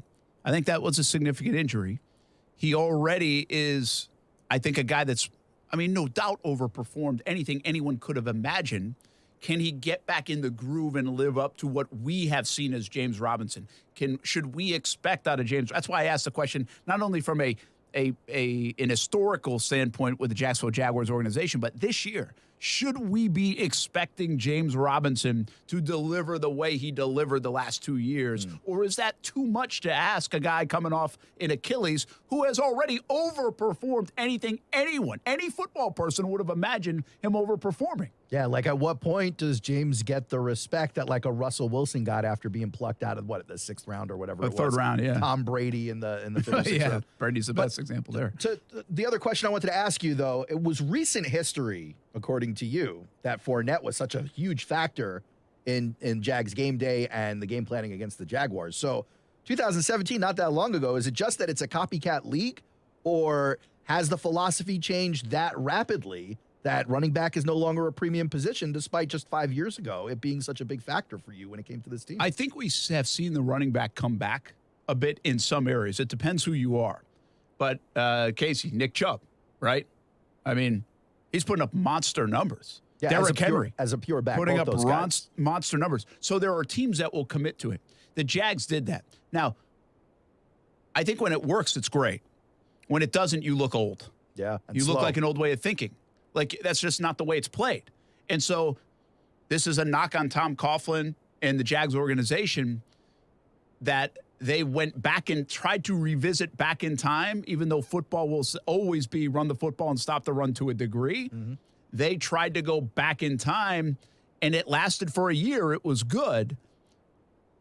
But what they missed out on is Patrick Mahomes. Yeah. A visionary would have seen Patrick Mahomes and said, this is where the game's going. We need this guy for the next 12, 15 years. Yeah, I guess my question is, and they missed that opportunity. Yeah. Well, they definitely need Patrick Mahomes in the sport in the NFL way more than they need Leonard Fournette for a 15-year run. That's clear now, right? Especially the way the rules have gone. But I guess my question is more along the lines of, does it have to be, or is it just that way because it's the way now? Are we also going to sit here and pretend like Patrick Mahomes would have been Patrick Mahomes if the Jags drafted him? No, but the idea would, and I've said that before about guys like Russell Wilson. I think Patrick Mahomes is pretty damn gifted, though. He was, but he would have had to play. Yeah, he would have had to play, and I would think and it's not like Andy Reid was here. Who's a better, let's just say this, Trevor Lawrence. See, I've had this conversation with Russell Wilson. I fully agree with you, Russell Wilson, especially at the time. It was like 2012 or something, and the Jags were a mess, like a real mess. The Jags had talent coming in 17 now. Their defense was their defense, and they had some talent. Like they had guys way better than like 2011, 2012 time is what I'm saying. And Russell Wilson at that time was not anywhere near the prospect even of a Patrick Mahomes. Right. And definitely not like, say, a Trevor Lawrence. So I guess my point in this case is, no, he would not be the guy he's in Kansas City, but he would have been still pretty good because he's damn good. But that's where I think you might be wrong, because I think in that situation, the pick is Deshaun Watson. Okay, well, that's fine too, then either guy. But I'm saying Deshaun Watson, I think, still would have been pretty good because you knew what he was. Like, I'm not going to sit here and say Patrick Mahomes, if he goes out there with Kansas City right away, is as great as he was. Like, I think he's the type of guy that needed the coaching, needed the... To sit for a year? Yes, he needed to figure it out, and Alex Smith was a good guy to teach him. They had good weapons. Deshaun was a plug-and-play guy. Yeah. I see what you're saying. And by the way, I can't be hypocritical here. I believe that year off. I believe those situations certainly helped Patrick Mahomes get to the level where he has been. Like, I fully agree with that. I just don't... I think there's a bigger difference between the prospect of a Mahomes, the way he was, than, say, a Russell Wilson back in 2012 when he was picked in the third round, where I think Mahomes still would have been some sort of good that you could start to build around. You can't be a top 3 quarterback in the NFL and all of your success get credited to the year you spent on the bench. Yeah, but your meteoric rise could be the coaching, the year on the bench, the tutelage there, and also the assets. The weapons. He's got weapons, crazy weapons. I'm adding that in too. But I guess this is the case, Casey. It might not have led to 2017 success, but it might have led to 2018, 19, 20 success. It might have kept guys like Jalen Ramsey around. It might have allowed you to pick, instead of X guy, X receiver. You know what I mean? To get him weapons. It's really hard to tell. Really hard to tell. So I don't know the answer to it. But I do think Leonard Fournette was, I think what you're asking, Aaron, is like, can you still build around the run? And I think the Browns, how far did they get? First round.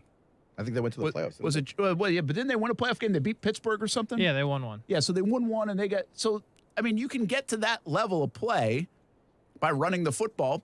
I'll give you one that's done it really well. San Francisco is a great example. Yeah, great. San Francisco has done it different ways the way they run it now with Debo, but they did it with Mostert as well. It's all committee, yeah. So, yeah, I think you can still win that way, but you better be able to make plays in the passing game.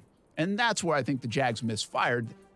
Like, my biggest criticism of the time probably Tom Coughlin spent is he was the guy that rubber stamped Bortles to sign for another 2 years and we can win with him the way we think we want to win with him based off what he did in 2017. Well, the reason why Tom was brought here was to have the wisdom to really veto that and say, no, we need to do this instead. Instead, he agreed with Dave Caldwell's of the world and whoever else of the world.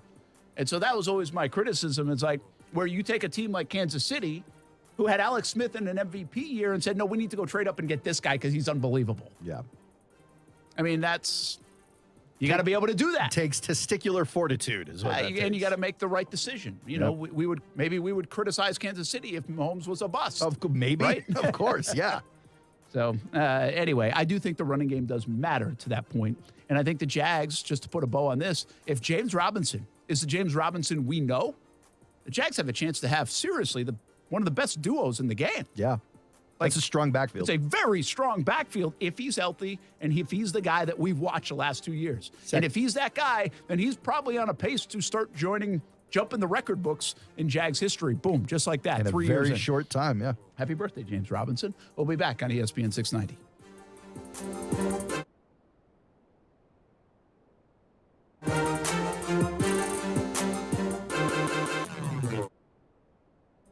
Now, the First Alert forecast on ESPN 690. Today, mostly sunny and hot with afternoon high temperatures in the lower 90s with a few showers and thunderstorms shifting inland. Tonight, a few clouds from time to time with lows in the middle 70s.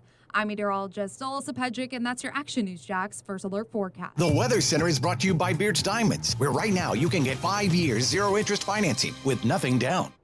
Be confident you're in control of your banking with free digital tools, fewer fees, and a team that's ready to help. Add an account at justbeyourself.com. Community First Credit Union, federally insured by NCUA.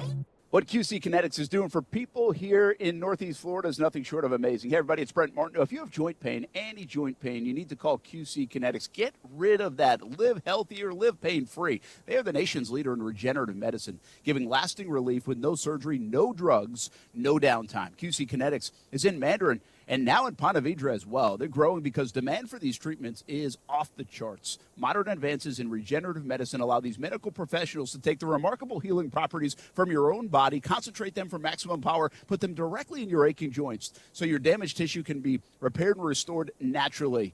You can get a totally free consultation by doing one simple thing. Call this number, 904-274-5522. 904-274-5522. Two convenient locations, Mandarin and Ponte Vedra. If you have pain in your knees, hips, back, shoulders, don't let them keep you on steroids. Don't believe surgery is your only option. Call 904-274-5522. I'm getting my kids ready for back to school. I'm Heather. I'm a Jacksonville mom, and every morning I start my day with Action News Jax. Welcome, everyone, to Action News Jackson. I'm Jada from Orange Park. I watch Garrett for my weather. We are seeing some clouds just He's a certified meteorologist, and his forecasts are always the most accurate. And I'm Lisa from Fruit Cove. I can't waste time in the morning. We've got some breaking news this morning. Action News Jax gives me what I need so I can get my day started. So we're telling moms everywhere to do what we do. Start your morning with Action News Jax. In the wee hours of the night, when everyone else is fast asleep, you're the one on third shift, burning the midnight oil. When a part fails and everything comes to a grinding halt, regardless of what the clock on the wall says, you leap into action. Grainger is with you and all the ones who get it done. With 24/7 customer support by phone or click to chat. Call, click Grainger.com, or just stop by. Grainger, for the ones who get it done. A new era is here for Jaguars football. New championship-winning coach, new superstars, and new optimism. One consistent this fall is Tailgaters Parking will still be delivering the very best tailgating experience at the bank all season. Tailgaters Parking doesn't just talk a big game. They're right across the street from TIAA Bank Field. Offer clean, permanent restrooms, food options, a full liquor bar, and all parking spots are on a well-kept grass lot. Check out Tailgaters Parking at tailgatersparking.com to reserve your spot today. Not 100, not 200, not even 300. I'm talking 400 pre-owned on the lot, ready to test drive at Arlington Toyota Pre-Owned. All makes, all models, all waiting for you to test drive and take home today. Plus, Arlington's 30-day exchange program comes with your purchase. That's 30 days to love your purchase or exchange it. Your next great ride is waiting for you at Arlington Toyota Pre-Owned. Shop in person, 10939 Atlanta Boulevard, and online at arlingtontoyota.com today. Hey, does your car still only play CDs? No Bluetooth? No CarPlay? You've got an old car, my friend. You know what's better than an old car? A less old car. Get a car or truck that's new to you with a great used car loan from 1-to-1 Financial, Jacksonville's hometown credit union. Get pre-approved for a loan and shop at any dealership in town. Get a low rate and get rid of that old car today. Apply online at 1to1fcu.org. Federally insured by NCUA. Gah, I'm so stressed. Our business is growing. We've got people all over now. Ooma. What is that? Meditation? I'm recommending Ooma and their all-in-one phone, video, and collaboration solution. Ooma? Yep. Switching to Ooma is a cinch. Just $24.95 per month per user, plus taxes and fees. Ooma. Now you're feeling it. Visit Ooma.com. That's OOMA.com to learn more. Ooma. Smart communications for the smarter business. It's not easy being the one everyone counts on to keep the facility running, no matter the weather or supply chain hiccup. But we get you, Raymond in Buffalo, and Maria in Miami, Jules in Minneapolis, and Stan in Central Indiana, taking control of everything that's under your control. At Grainger, we're here for you with experienced branch staff at over 250 locations so you get the product you're looking for. Call, click Grainger.com, or just stop by. Grainger, for the ones who get it done. Hey, it's Brett Mortno from Action Sports Jacks. Did you know you can watch our radio show? Yeah, video of a radio show. Just search ESPN 690 Jacks on Facebook, YouTube, and Twitter. Or follow me on Twitter at Brent A.S. Jacks. Watch the show live weekdays from 3 p.m. until 6 p.m. or listen on ESPN 690. Remember what last year was about? Like, first game and, he'll be back? Yeah. Nah, a whole year. I mean, this is almost like Klay Thompson. 2 years in a row, not seeing him coming back from an injury and get injured again. He's running out of time. Talking about Mekhi Becton. Running out of time. It's like played in 2 years, bro. He played like 25 and he's 400 pounds. I mean, they don't make human beings like him. I think he's got time. He'll have chances. Well, I don't disagree with the comments, which is essentially when he's out for the rest of this season, I don't think the Jets are going back in on that rookie deal. They'll probably opt out. And then this guy, good luck being a starter somewhere. Give me an update on the Jets. They suck? Well, Mekhi Becton, his kneecap fell off. Literally, like his kneecap became disconnected. Not laughing at that, but that sounds kind of funny. It sucks because for maybe him. he should go play for the Detroit Lions. Because they're eating kneecaps. To the point, though, Brent, the guy is like 850 pounds. People are not meant to walk with that kind of weight. So, like, the slightest bump on this guy, and he's out for the season. I feel for Mekhi Becton. You know, he's a nice kid or whatever, but his days starting in the NFL are probably done. They've also got the left tackle who's injured, George Fant, who was supposed to be the right tackle till they realized Becton was a disaster. They've also got some other issues. They're on the mend, but other things going nicely for that team. I'm kind of happy about it. I still have faith. What are the reports around here? Trevor Lawrence throwing the football well. Not just reports, like I'm there. I can see it. So, like, he's throwing the football well. You know, I think nothing alarming on Trevor, right? Nothing, really nothing alarming at Jags camp other than the kickers probably. I don't think there's like a, panic button of anything. Jags offense needs to get going. It wasn't a good performance Thursday night, so I think there will be a little pressure on that the next couple of weeks. But really, if you look at this camp, I don't think there's anything like, whoa, this is stunning, or this is like, look out, this is going to be really bad. Is there anything like that outside of Becton with the Jets? Like, what are they talking about with Zach Wilson? Is he throwing Zach the ball Wilson's well? looking good. Yeah, like he's hitting the short throws that he couldn't hit last year. He's going downfield to some of these receivers. Receivers are looking good. Corey Davis is trimmed up. Elijah Moore looks bigger. Zach Wilson got bigger in the offseason. Tyler Conklin, the new tight end, is working out. Like that's all good. The defense looks much improved. You know, we keep talking about parallels between these two teams. You talk about two teams with awful, putrid defenses last year who really invested in stepping those up. And I think both teams actually did a really good job of turning those defenses around.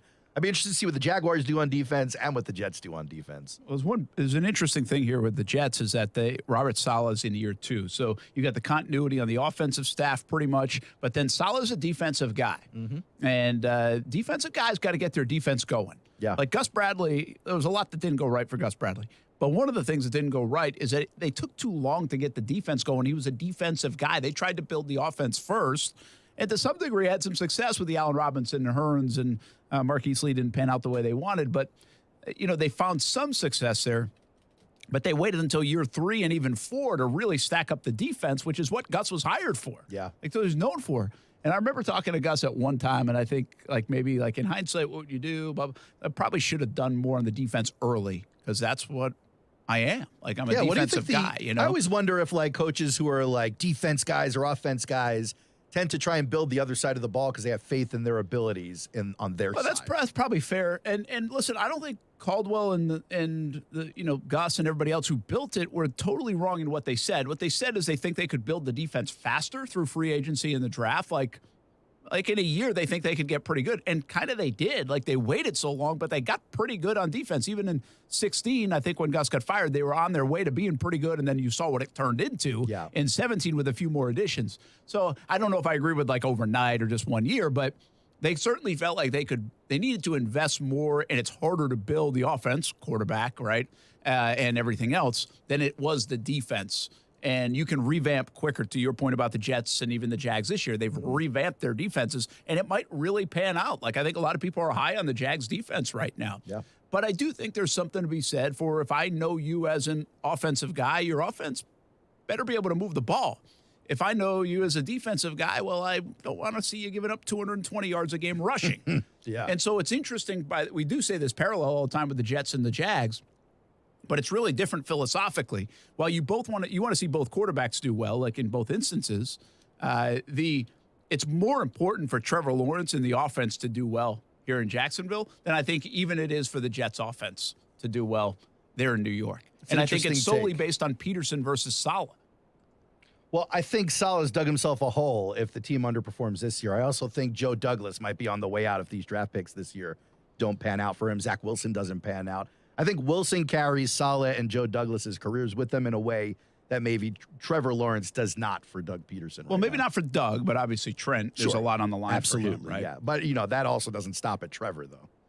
No. Like, Trent's got to really show him. You know what's interesting about you hear Joe? Again, I don't read up on the Jets all the time, but Joe Douglas, you hear, like, there's a lot of more momentum right now with Joe Douglas. We like love Joe D, man. But then it's quickly, boom, you could be like out the door. It's New York. Right now, he seems like he's the best GM teams that they've had in place in a very long time. Since Mike Tannenbaum, maybe. So we'll see how that shakes out for him. But I always like to get the temperature check up there in New York for the big clash on December 22nd. Always changes We're wildly. looking forward to. Day to day. We'll starting to plan that trip out. I think I might make it to New York for that trip. By the way, you said it wasn't a good thing that I only got an 11-minute haircut today. Why is that? Yeah, let me just set the record straight here because you like to brag about these quickie haircuts. I think it's unbelievable. I'm sure it's convenient, right? Yes, that's what I want. I need convenience. Time is money, baby. But Brett, you're a face on TV. You got to protect the goods. I needed a haircut. I felt like my hair was in a pandemic kind of place. Like sometimes it just feels like it's so long. Now, Casey doesn't care about haircuts, obviously. Clearly, yeah. I mean, look at that. Like homeless or something. So the last time, I went to a place, I made a big mistake today.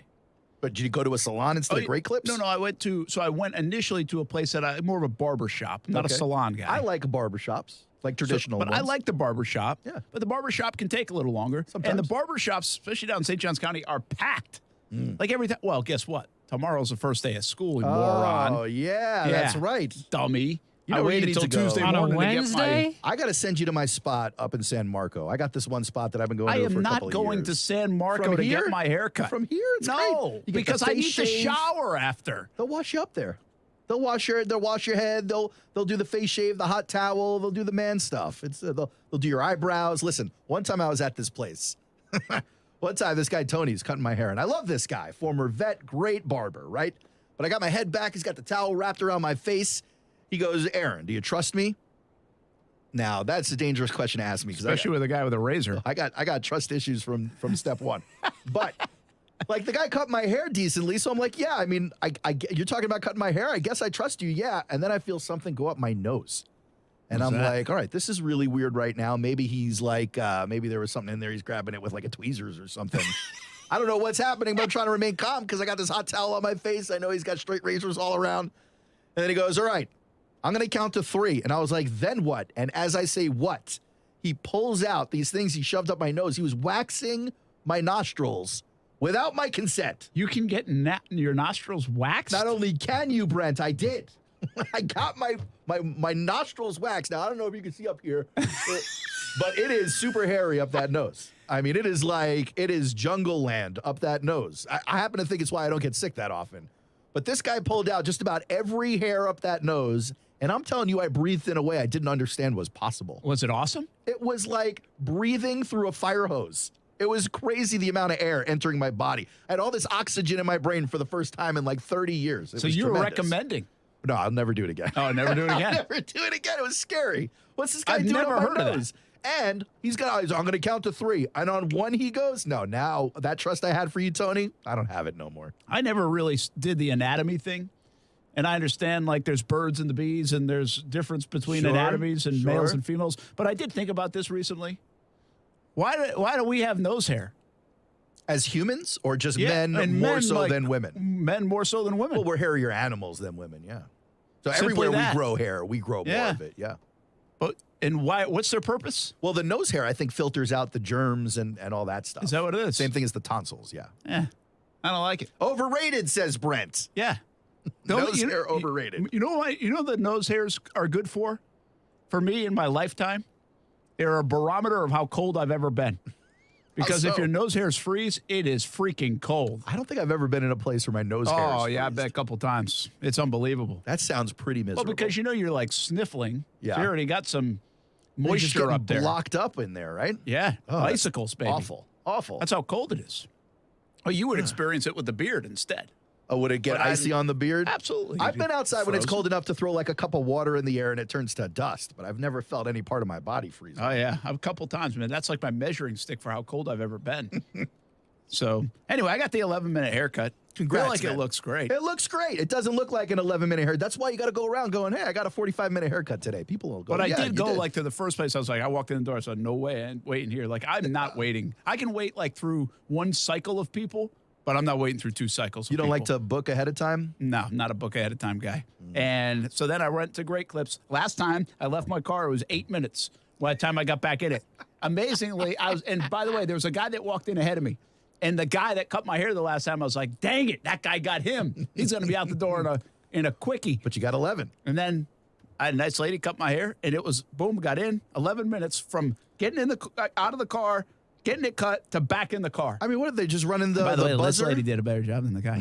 But They're just running the buzzer on the side of your head? What are they doing? It's like just get 2.5 on the side and the back, get a little trim off the top and the front. 2.5. See you later, man. See, none of this like when you go to the barbershop, I say this all the time, like they are doing artwork. Yes, it's like they gotta somebody's doing a fade it in. tattoo on your head. Yes. Right? There's a lot of pride. Great Clips, there's no pride. No, none at all. You just got to cut, and you know what? I appreciate you for that, Great Clips. I don't need your damn pride cutting my hair. You're on TV, I'm not Brent. judging you. You're on TV. I do say that once in a while. Like, I want to say it once in a while, like after or during. Just be like, hey, I don't care what it looks like. It's going to grow back, because that's what I usually say. But millions of people are going to watch it on TV how you do today. You got to look good. You're wearing a billboard for these people. So anyway, I love it, man. If I could sign up, if I could get my hair cut in 11 minutes every freaking time, I'd pay double. Well, you shouldn't tell anybody. You should just tell them you got a 45-minute haircut. That's the other thing. Like, you know what? Now they got the expensive haircut for men. Yeah, you go to some of these one. places, they're like $35. Dude, I shave my head. It's a free haircut, and I'll still go to that barber in San Marco, get the face shaved, the haircut, maybe a little nostril pull. It'll cost me like $50. Can you even call it a haircut? It's a face maintenance is what you call it. They did my eyebrows. They do the whole bit. That's why Casey just doesn't even go. He doesn't get paid. He doesn't want to pay anything for his haircut. No. Casey's on the Delonte West hair plan. That's what he's doing. That's not nice. That's not good. We'll be back in 11 minutes with new haircuts. Actually, I got my haircut quicker than some people have commercial breaks in this town. There it is. We'll be back on ESPN 690.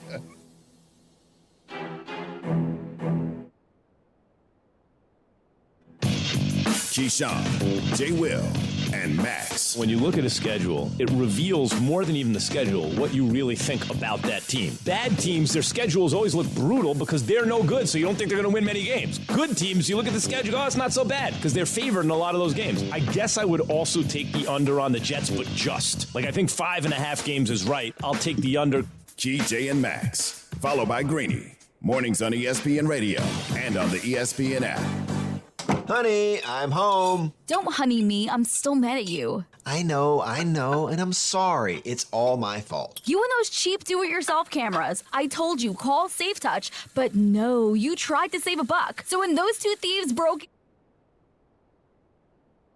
SafeTouch cameras would have alerted the thieves that they were being recorded, and you and I would have been notified with actual video on our smartphones. The SafeTouch two-way communicator would have already had the emergency authorities on the way. I know. We really need the SafeTouch 5-star security and surveillance system. I'll call today. I already did. SafeTouch is installing our new 5-star surveillance system in the morning. Every family needs the SafeTouch security and surveillance system. Call now and get a free demonstration. 888-723-8682 or online at safetouch.com. Dramatization of actual event. EF 0000233. Terms and conditions apply. Beat the heat at Best Bet. From the state's top poker room to live-action simulcast wagering to amazing sushi and drinks. Come experience non-stop excitement at Best Bet with great daily high hands, lots of table shares, and tons of poker cash games and tournaments. The action is sizzling. Play the hottest card games, including Ultimate Texas Hold'em, 3-card poker, and Pai Gow. You must be 18 years or older to play. More at bestbetjacks.com. Best Bet. Experience the best. Hi, this is Keith Gurr, president of American Window Products. We are Jacksonville's oldest replacement window company. We have been providing excellent service for over 38 years and still have an A+ rating. At American Window Products, we have helped over 36,000 homeowners, and we don't use subcontractors. Right now, we're offering a free installation on 6 or more windows, as well as a free energy package. Go to AmericanWindowProducts.com and click for an estimate. That's AmericanWindowProducts.com. American Window Products, we are the window professionals. Baby boomers and retirees, stop the leftist smash and grab of your retirement savings. Take action now to shield your savings from socialism and volatile markets. National talk show host and best-selling author Chuck Oliver of The Hidden Wealth Solution will teach you how to get a head start to be retirement tax smart. Imagine learning proven strategies that are saving boomers and retirees thousands in unnecessary taxes. Visit taxessaved.com. Taxessaved.com. Dealing with an outdated printer that just can't keep up with you? Visit Staples and upgrade to a new HP Envy Inspire with HP Plus, HP's best home printer. And it comes with 6 months of free ink. It prints everything you need, from homework and work documents to incredible photos and more with amazing quality. Right now, save $70 on the HP Envy Inspire 7955E, available at Staples. Offer valid through August 27th. See staples.com/HP Plus for details. Join Jacksonville Women's Business Center on September 15th as a life of education, service, and advocacy will be recognized to honor Dr. Johnetta B. Cole for her Global Athena Leadership Award. Dr. Cole will be recognized and honored at an event at the Adam W. Hebert University Center at UNF on September 15th at 11 a.m. Athena founder Martha Mayhood Mertz will be in attendance and participate in a conversation with the honoree. Register now at jaxwbc.com or call 904-366-6640. 5X480. Dayton B100 V-Belt, one of the many parts Grainger carries. It's also the item that helped Rob carry the day. The job was on hold, Deadline fast approaching, but a quick search on Grainger.com and Rob found his part. And with same-day pickup at his local branch, he and his crew got the job done, safely and on time. Get supplies and solutions for every industry with real-time product availability. Call, click Grainger.com, or just stop by. Grainger, for the ones who get it done. Wrangler is made for those moments when your heart says go and you follow it beyond what's expected. Because when the heart calls, you gotta be ready in jeans that are made to move and built to last. Wrangler, for the ride of life. Charging a cell phone can be like getting a booster shot. A booster is given to enhance or restore protection after a primary series vaccination, which wanes over time. Schedule an appointment when you are eligible. Sponsored by Pfizer and BioNTech. Action Sports Jacks. Watch, listen, subscribe. You can watch us on CBS 47 and Fox 30. You can listen right here on ESPN 690. And you can subscribe to our YouTube and podcast, Action Sports Jacks on ESPN 690. Action Sports Jacks. Watch, listen, subscribe. Man, it's crazy, man, to see a devalue like that because, man, everybody know when you get in the playoffs and you get in the Super Bowl, stuff like that, you got to have a running game. You know what I'm saying? You got to have a running game. You got to wear down that defense or whatever like that. And 9 times out of 10, if you don't have a running game, it's gonna be hard to win in the playoffs or win in the Super Bowl. I got this one. Chris Johnson. Holy crap. Come on. You had heard that. Yes, I heard it live. You're a bum. I listened to the radio station. CJ2K talking to Keyshawn and who? I don't. Well, I know Max and Jay Will are on there, but Which order? Someone was out today though. Oh. They had Freddie Coleman in there, I think. So Keyshawn, Freddie, and Jay Will or Max, or maybe Freddie was there with all. Boy, Chris Johnson just chilling. Yeah, man.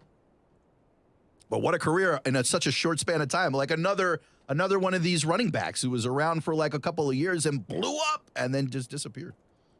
How long did Chris Johnson play? Was he a 5-6 year guy? I mean, I think that's like the prime was. Let's check that out. I got it right here. He wasn't a decade. Gosh, I'll tell he you that actually much. played in the league for a long time, but his like moment, he splashed right away in the league in 08 with 1,230 yards essentially. Over 2,000 is next year, and it was all downhill. Yeah, 1,300, 1,000, 1,200, 1,000. So he actually had 6 1,000-yard seasons. Well, 5 in a 2,000-yard season.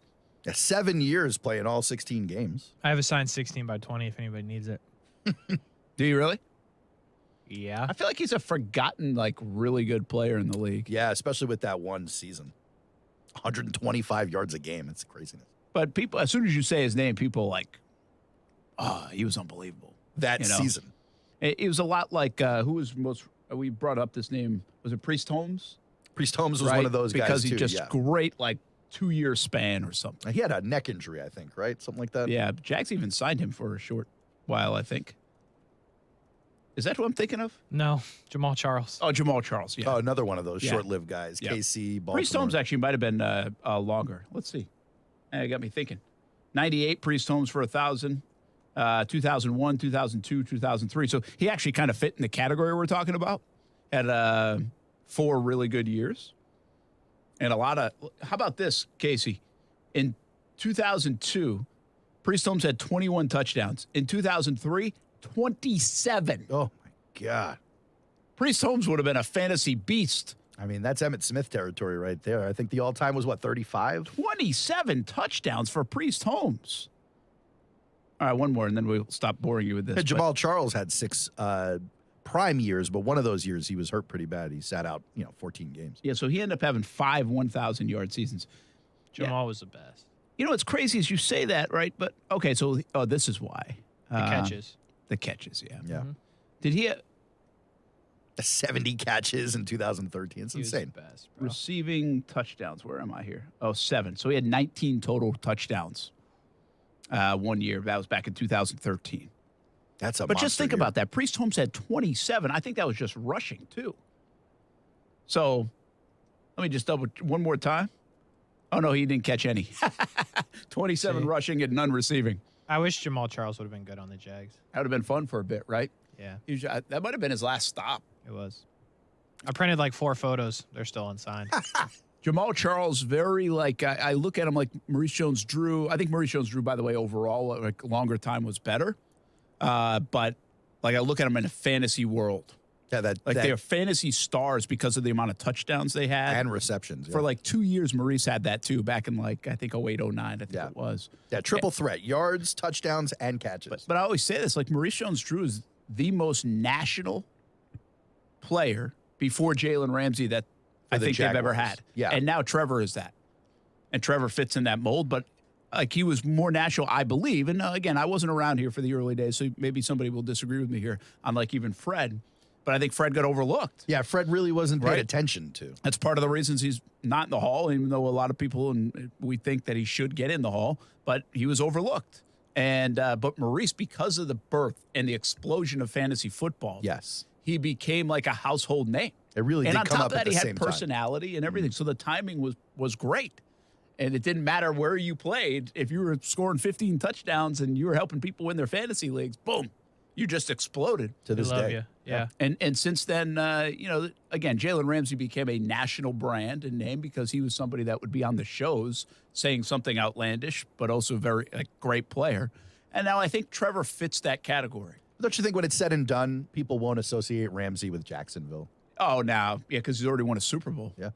And by the way, he's going to play. There are some people that believe that Ramsey will play for multiple teams in his career, 3 to 4, like a Deion Sanders He did. might be one of those guys. Because he's one of those guys. I don't know. I feel like he's settled into he's mature. It feels like he's matured a lot from a distance, and he's settled into the Rams. But to your point, I think some people threw this out on Twitter.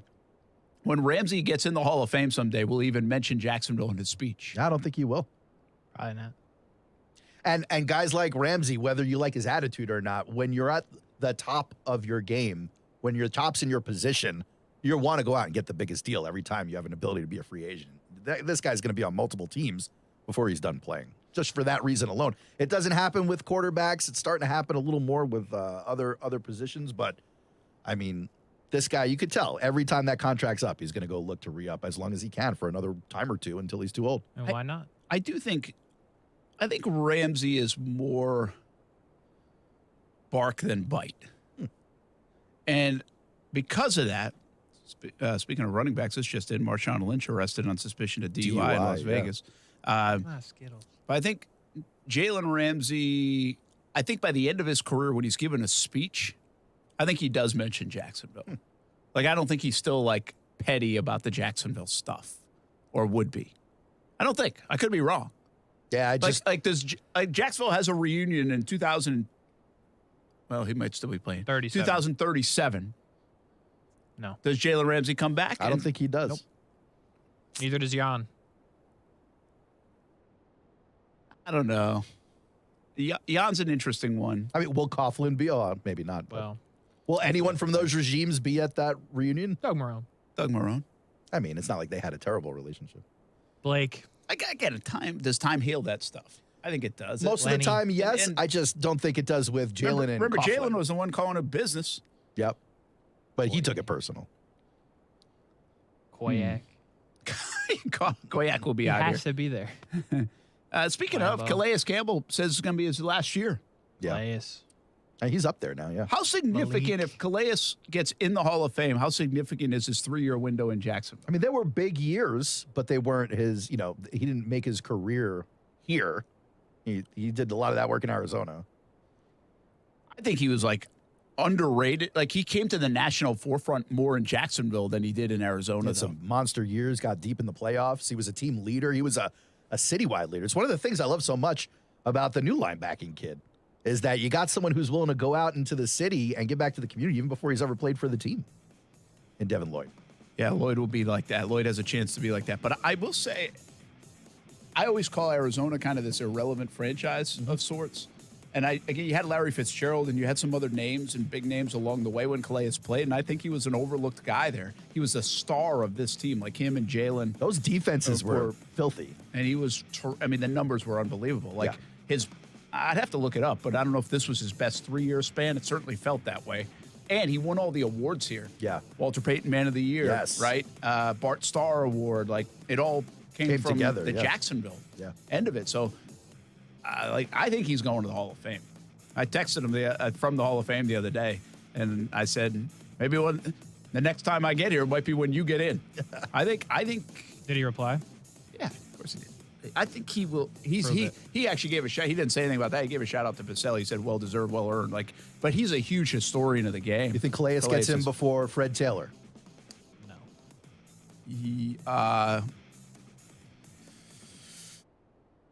I think Fred's going to be a Veterans Committee guy. I really do. At the end of the day, I mean, I'm not saying he should. I'm just, if you're asking me a real answer, I think he's going to be a Veterans Committee guy. So that means, does Calais get in on like the second or third ballot? Yeah, he might.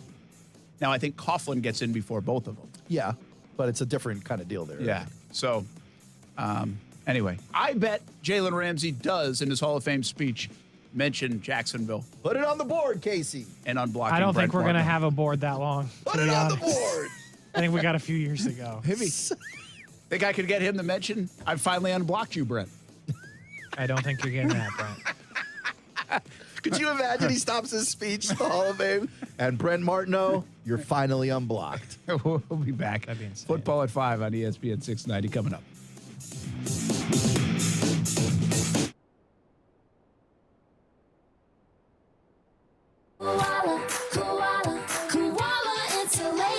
Hey, I'm Carrie. And I'm Bruce. We're the owners of Koala Insulation. That summer heat's right around the corner, and so are those high energy bills. Don't just sweat it out, do something about it. Call Koala Insulation today for your free evaluation. We don't quote over the phone or just poke our heads up in your attic. We do a full evaluation to include attic ventilation needs as well as insulation. Give us a call at 904-679-6282 or online at koalainsulation.com.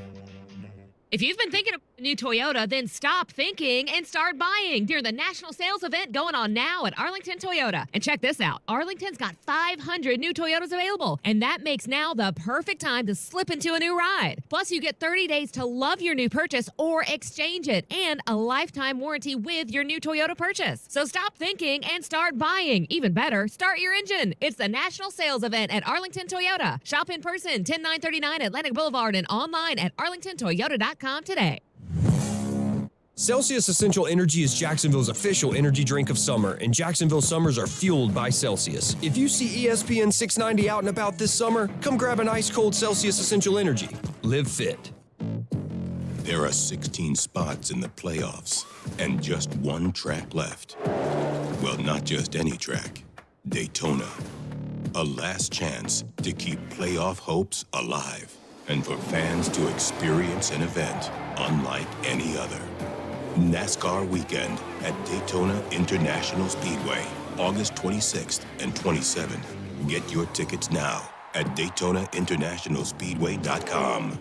If you are involved in a legal dispute and are not sure of your options, call the law offices of Anajar and Levine at 904-600-4000. That's 904-600-4000 and take back control of your life. Office in Jacksonville. It's not easy being the one everyone counts on to keep the facility running, no matter the weather or supply chain hiccup. But we get you, Raymond in Buffalo, and Maria in Miami, Jules in Minneapolis, and Stan in Central Indiana, taking control of everything that's under your control. At Grainger, we're here for you with experienced branch staff at over 250 locations so you get the product you're looking for. Call, click Grainger.com, or just stop by. Grainger, for the ones who get it done. Welcome to Allstate, where driving safe saves you more. And it should. With DriveWise in the Allstate app and your safe driving skills, you can save 40%. Add it to your policy for personalized driving feedback and save. Lower your rates, match your expectations with Allstate. Click, call, or visit allstate.com today. Not available in every state. Savings based on DriveWise and other safe driving discounts. Savings vary. Subject to terms and conditions. Allstate Fire and Casualty Insurance Company and affiliates, Northbrook, Illinois. Did you get the Clement Horizon clean last night? I don't want another barnacle incident. Where's Ivan? Kiki's head of docking operations just jumped ship. What do you mean he's sailing around the world? She needs a new marina manager to help keep her head above water. Yeah, the tide's perfect, but we are slammed. Indeed can help her hire great people fast. I need Indeed. Indeed you do. You can schedule and conduct virtual interviews all from your employer dashboard. Visit Indeed.com/credit and get $75 towards your first sponsored job. Terms and conditions apply. Broadcasting live from the ESPN 690 Anna Jar and Levine studios. Anna Jar and Levine Accident Attorneys. Call 904-600-4000. That's 904-600-4000. ESPN 690. Jacksonville's home for ESPN Radio. WOKV Jacksonville. Listen live everywhere you go on ESPN690.com. ESPN 690, a Cox Media Group station. This is SportsCenter. I'm Christine Lisi. A tennis legend appears set to call it a career. Serena Williams, in a new personal essay in the September issue of Vogue, announced her tennis career is winding down, citing her desire to grow her family. The 40-year-old admitted she had mixed feelings about her next chapter, did not like using the word retirement, instead opting for evolution. Serena is a GOAT well beyond her sport, believes ESPN tennis analyst Pam Shriver. In the end, she's going to go down as one of the great athletes, not just in tennis, but in sports history. When you think about her longevity, winning majors as a teenager in the 90s and still competing in 2022, and her record in the Olympics. Williams implied she will try to play in this month's U.S. Open, her final tournament, in one last attempt to tie Margaret Court's 24 major titles record. NFL, the Commanders fired defensive line coach Sam Mills, head coach Ron Rivera citing a difference of philosophy without elaborating. Baseball Red Sox lefty Chris Sale had season-ending wrist surgery yesterday, is expected to be ready for the start of spring training. Summer days call for extra hands. Hire fast with Indeed. Their hiring solution helps attract, interview, and hire candidates. Sponsor a job and instantly receive a short list of quality candidates whose resumes match your job description. Visit Indeed.com/credit. Live from the ESPN 690 Anna Jar and Levine studios. This is Action Sports Jacks with Brent Martineau. Record-setting pieces of this contract, I knew for a fact I thought was going to show him the respect that he deserves, and obviously that hasn't been the case. With that said, we can't lose sight that this isn't about one player. My job is to build a roster that's going to sustain success for a long period of time. Was that? Sound like a high school coach. I know it's not. I'm just saying. It sounds like a super young guy. Ryan Poles. That was Poles? Brent Martineau, Aaron Schachter, Casey Kurtz. Football at 5. We are now in the weeds on, is Calais Campbell a Hall of Famer during the break? We really dug in, didn't we? Like Richard Seymour caught my attention this weekend. Because to be honest with you, I don't know when you say Richard Seymour. I even said this to my buddy, and he lives in New England, a Patriots fan. I was like, Richard Seymour, Hall of Famer. Does that sound right? It's like, no, not really. So do the rings carry that much weight for Seymour? Because the numbers are nowhere near a guy like Calais. Now, Seymour was a guy who played mostly on the interior, really all the interior. Calais has bounced around, so he's more listed as a defensive end. So I don't think it's an apples-to-apples discussion. But it made me think of it anyway, because Calais can play inside, has actually, remember the 17, he was an all-pro first, second teamer in 2 different positions. He was really good against the run, too, always has been in his career. But he's going to get graded against the defensive ends for sure. And I'm not sure people will give credence to playing multiple positions. Yeah. And so he's got 90. I've always thought Calais, if he could get to 100 sacks in his career, then he's got a really good chance.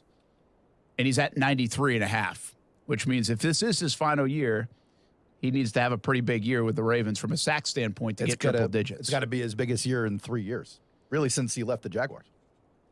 Yeah. But he also is a guy that had between 6 and 14.5 sacks his entire career other than 3 seasons. So he's done it multiple times, just Basically, about every year of his career. His whole career, yeah. And I think I've looked this up before. When you start looking at so whoever lobbies for him is going to have to say, hey, he's played 2 positions. He's not just a defensive end. Can you compare him just to Robert Mathis, Dwight Freeney, Derek Thomas, Chandler Jones, those guys? He's just not that guy. He also plays on the interior. So if you look at 100 sack players, I always go back to this. Let's go. Simeon Rice, Clyde Simmons, Von Miller, Sean Jones, Greg Townsend, Chandler Jones. So you have guys that are not in the Hall of Fame that have, these are 107, 113 sack guys. And then you go right around the 100 mark. I mean, Aaron Donald, believe it or not, already has 98. Isn't that crazy? That's insane. And none of these guys are in the Hall, like a Joey Porter or Simon Fletcher, right?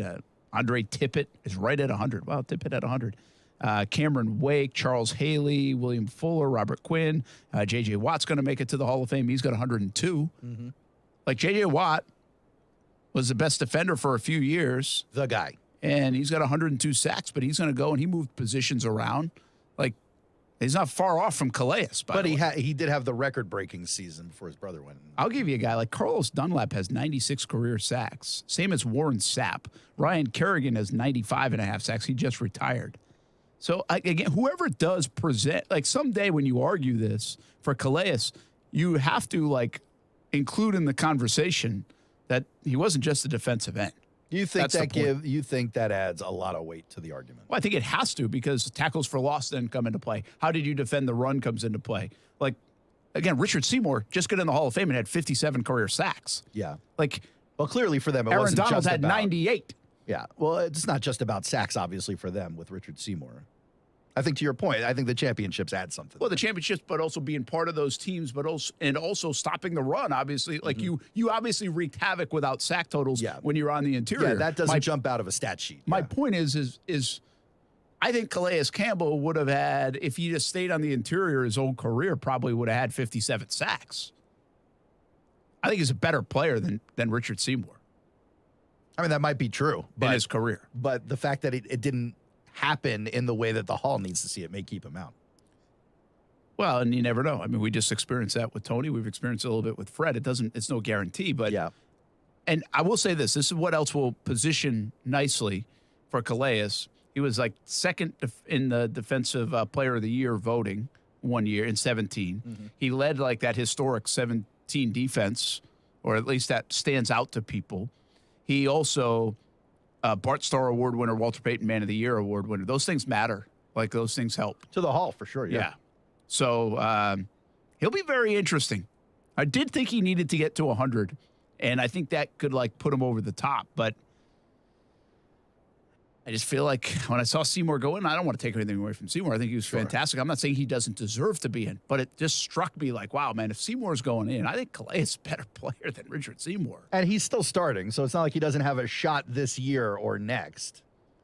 Yeah, but he does say that this could be it. Yeah, this is last year, so if this is it, hopefully he has a big year. He really needs to jump it up, yeah. So we'll see what happens. I think he should be in it, and we'll see if he eventually gets in it. It's not always the way it works. Of course, Brent Martineau, Aaron Schachter, Casey Kurtz, football at 5 here on a Tuesday. Jags off today. We talked a little bit about James Robinson already. You can always go back and listen on the podcast, Action Sports Jacks on ESPN 690, YouTube channel as well to the show. As we've talked a lot about running backs, a little bit about fantasy football and the impact guys there. And earlier in the show, talked about athletes wanting out like Roquan Smith, and said that at the top of the show. It makes no sense for the Jags to be interested in a guy like Roquan Smith and get in the trade game. The Jags are super invested right now in the linebacker position. First-round pick Devin Lloyd, they traded up to get. Third-round pick Chad Muma, and then $15 million in Foye Oluokun. So there's no way. Yeah, I get it. Some people have mentioned we need good players, and that guy's a stud player. I get it. You got good players at that position, but let's see how they grow together. Yeah, it's just not happening. I mean, you can get that would be the case of, okay, let's go get Kareem Hunt then. Yeah, right. Well, they're treating they it got like two it's running backs. It's not fantasy football in real life. Like you got to put this team together and let them grow together. You can't just start throwing names and stats on a roster, and you're like, all right, this works now. I talked to Foye Oluokun yesterday a little bit. We had it on First and 10 training camp. Probably have put it out on social media channels. I didn't get it over to Casey, so we're not going to play that 2 minutes. But one of the now he didn't think this was a big issue. I'm starting to wonder how much of a problem it is Devin Lloyd being out, and why didn't they use the PUP list to get another body in? Heck, I'll take a third kicker at this point. But Devin Lloyd is I think a guy who could really make a difference for this football team, we might not watch him play until the opener. And that could be concerning. I'm not saying he won't practice until then, but he doesn't look as close as these other guys that are, like Jawan Taylor got back in yesterday. James Robinson's doing like drills. Jamal Agnew's like back at it. Like he's shaking and baking and getting hit. Yeah. Who else was out for a little bit? Laviska Shenault's still off to the side. Christian Kirk got dinged up a little bit yesterday. On Campbell. Tyson Campbell's fine. It was like a stinger, so he's okay. But Devin Lloyd, no. Like it's not like hey, he's going to be out for 2 months. I'm just saying we haven't seen him. Yeah. And he's not practicing. And is that a problem from a communication standpoint? Is it going to be a problem if he doesn't, like I wouldn't play him. He's definitely not playing this week. He hasn't even been on the practice field. I don't think I would play him next week. Do you play him for a little bit with all the backups like in the last game against Atlanta? Don't you have to? I don't know. With all the backups, His if you do that. first action since college is going to be his first NFL game. That's insanity. Well, I think his most important action maybe could come in the practices against the Atlanta Falcons that week, because those are usually pretty intense. Yeah. But those joint practices could be massive for a guy like Devin Lloyd, assuming he's back. I mean, I got to believe he's back. Foye Louis, like I think Muma showed a little bit of signs of a guy from Wyoming the other night at times. And like Devin Lloyd, we kind of figure has to be a part of this to feel good about this defense. I mean, it's not make or break. I'm not saying listen, they're going to be a great defense if Devin Lloyd plays, and they're awful if he doesn't. But he was certainly part of the plans here. You put a guy behind by weeks, if not months. I mean, you hear every single rookie who's ever been in the league say the same thing. It's just so much of a faster game. It takes a little time. You're used to processing all that stuff in a moment's notice versus all the, the leash used to have to make those mistakes in college. So, I mean, whether Devin Lloyd ultimately ends up being a great player or not, the beginning of his career, it certainly hurts that he's not on the field already. Yeah, I think, now listen, Foye Oluokun said he mental reps and he sees how he works and all this stuff, and he's so engaged and wants it so bad. He even hinted to me, in the interview, he's like, my theory is he was overworking. That's why he hurt the hamstring. And so, like, I appreciate all that stuff. I think Devin Lloyd's going to be good. That's not my issue. My issue is, if you're a rookie, do you have to get out on the field and see something? Yeah. Like, and play in the game speed of the NFL? And is that going to be a communication problem? I'm not worried about the physical play as much I am the communication stuff when you're talking about new guys. And we saw that be an issue last couple years. That's a run fit potential issue, where you're supposed to be, landmarks on a field. Like, these are all nuanced things, but we've seen it explode in the Jags' face in the past when it doesn't work. Yeah. And so are you going to go out there in game one against Antonio Gibson and you're not going to know exactly where you're supposed to be because, well, you got all those jitters and all those other things as a rookie? I think it's something to keep an eye on. Might be a bigger deal than maybe we're not talking about. Like, we really haven't mentioned Lloyd much, but now we're in 3 weeks of camp. Yeah. Like, they only have tomorrow and then 3 other days left at Episcopal, and he hasn't really practiced. He's just done work off to the side. And granted, every position, you got guys who need to do their job for the thing to go well, but at least he's in a core group of guys that's a stronger position on the team. Well, and he's got Oluokun cover up some of those mistakes if he makes them. I mean, Trevor Lawrence was raving about Oluokun yesterday. And I asked Oluokun about his practice. Like, I don't know. I thought it was a little rusty, actually. Like, I wasn't even up to speed for him. But he's a star now. Tackle machine. But if you look at what they've done, of all the, like, Oluokun could be a star, yet he doesn't feel like one. Well, he doesn't get the sexy stats. I mean, he's everywhere the ball is. 190, what is it, Kay? Like 193 tackles last year? It's a tackle, yeah. So, like, his numbers are huge, but you don't hear people talking about their favorite players with how many tackles they had. It's sacks, interceptions, or even passes defended. If you look at the Jags roster, seriously speaking, okay, you get Trevor Lawrence, right? Star potential. ETN, star potential. Sure. Brandon Sheriff on the offensive line, if we call stars or offensive line, like, he's a star. He's tops in the game, yeah. By the way, my gosh, watching that guy in one-on-ones is impressive. Is he dominant? Yeah. Oh, my goodness. That's great. Just manhandles people. Doesn't that make you feel good? Makes it look easy. Yeah. Like, it looks like I was going up against him in one-on-ones. Like, it didn't even look like he was straining. Yeah.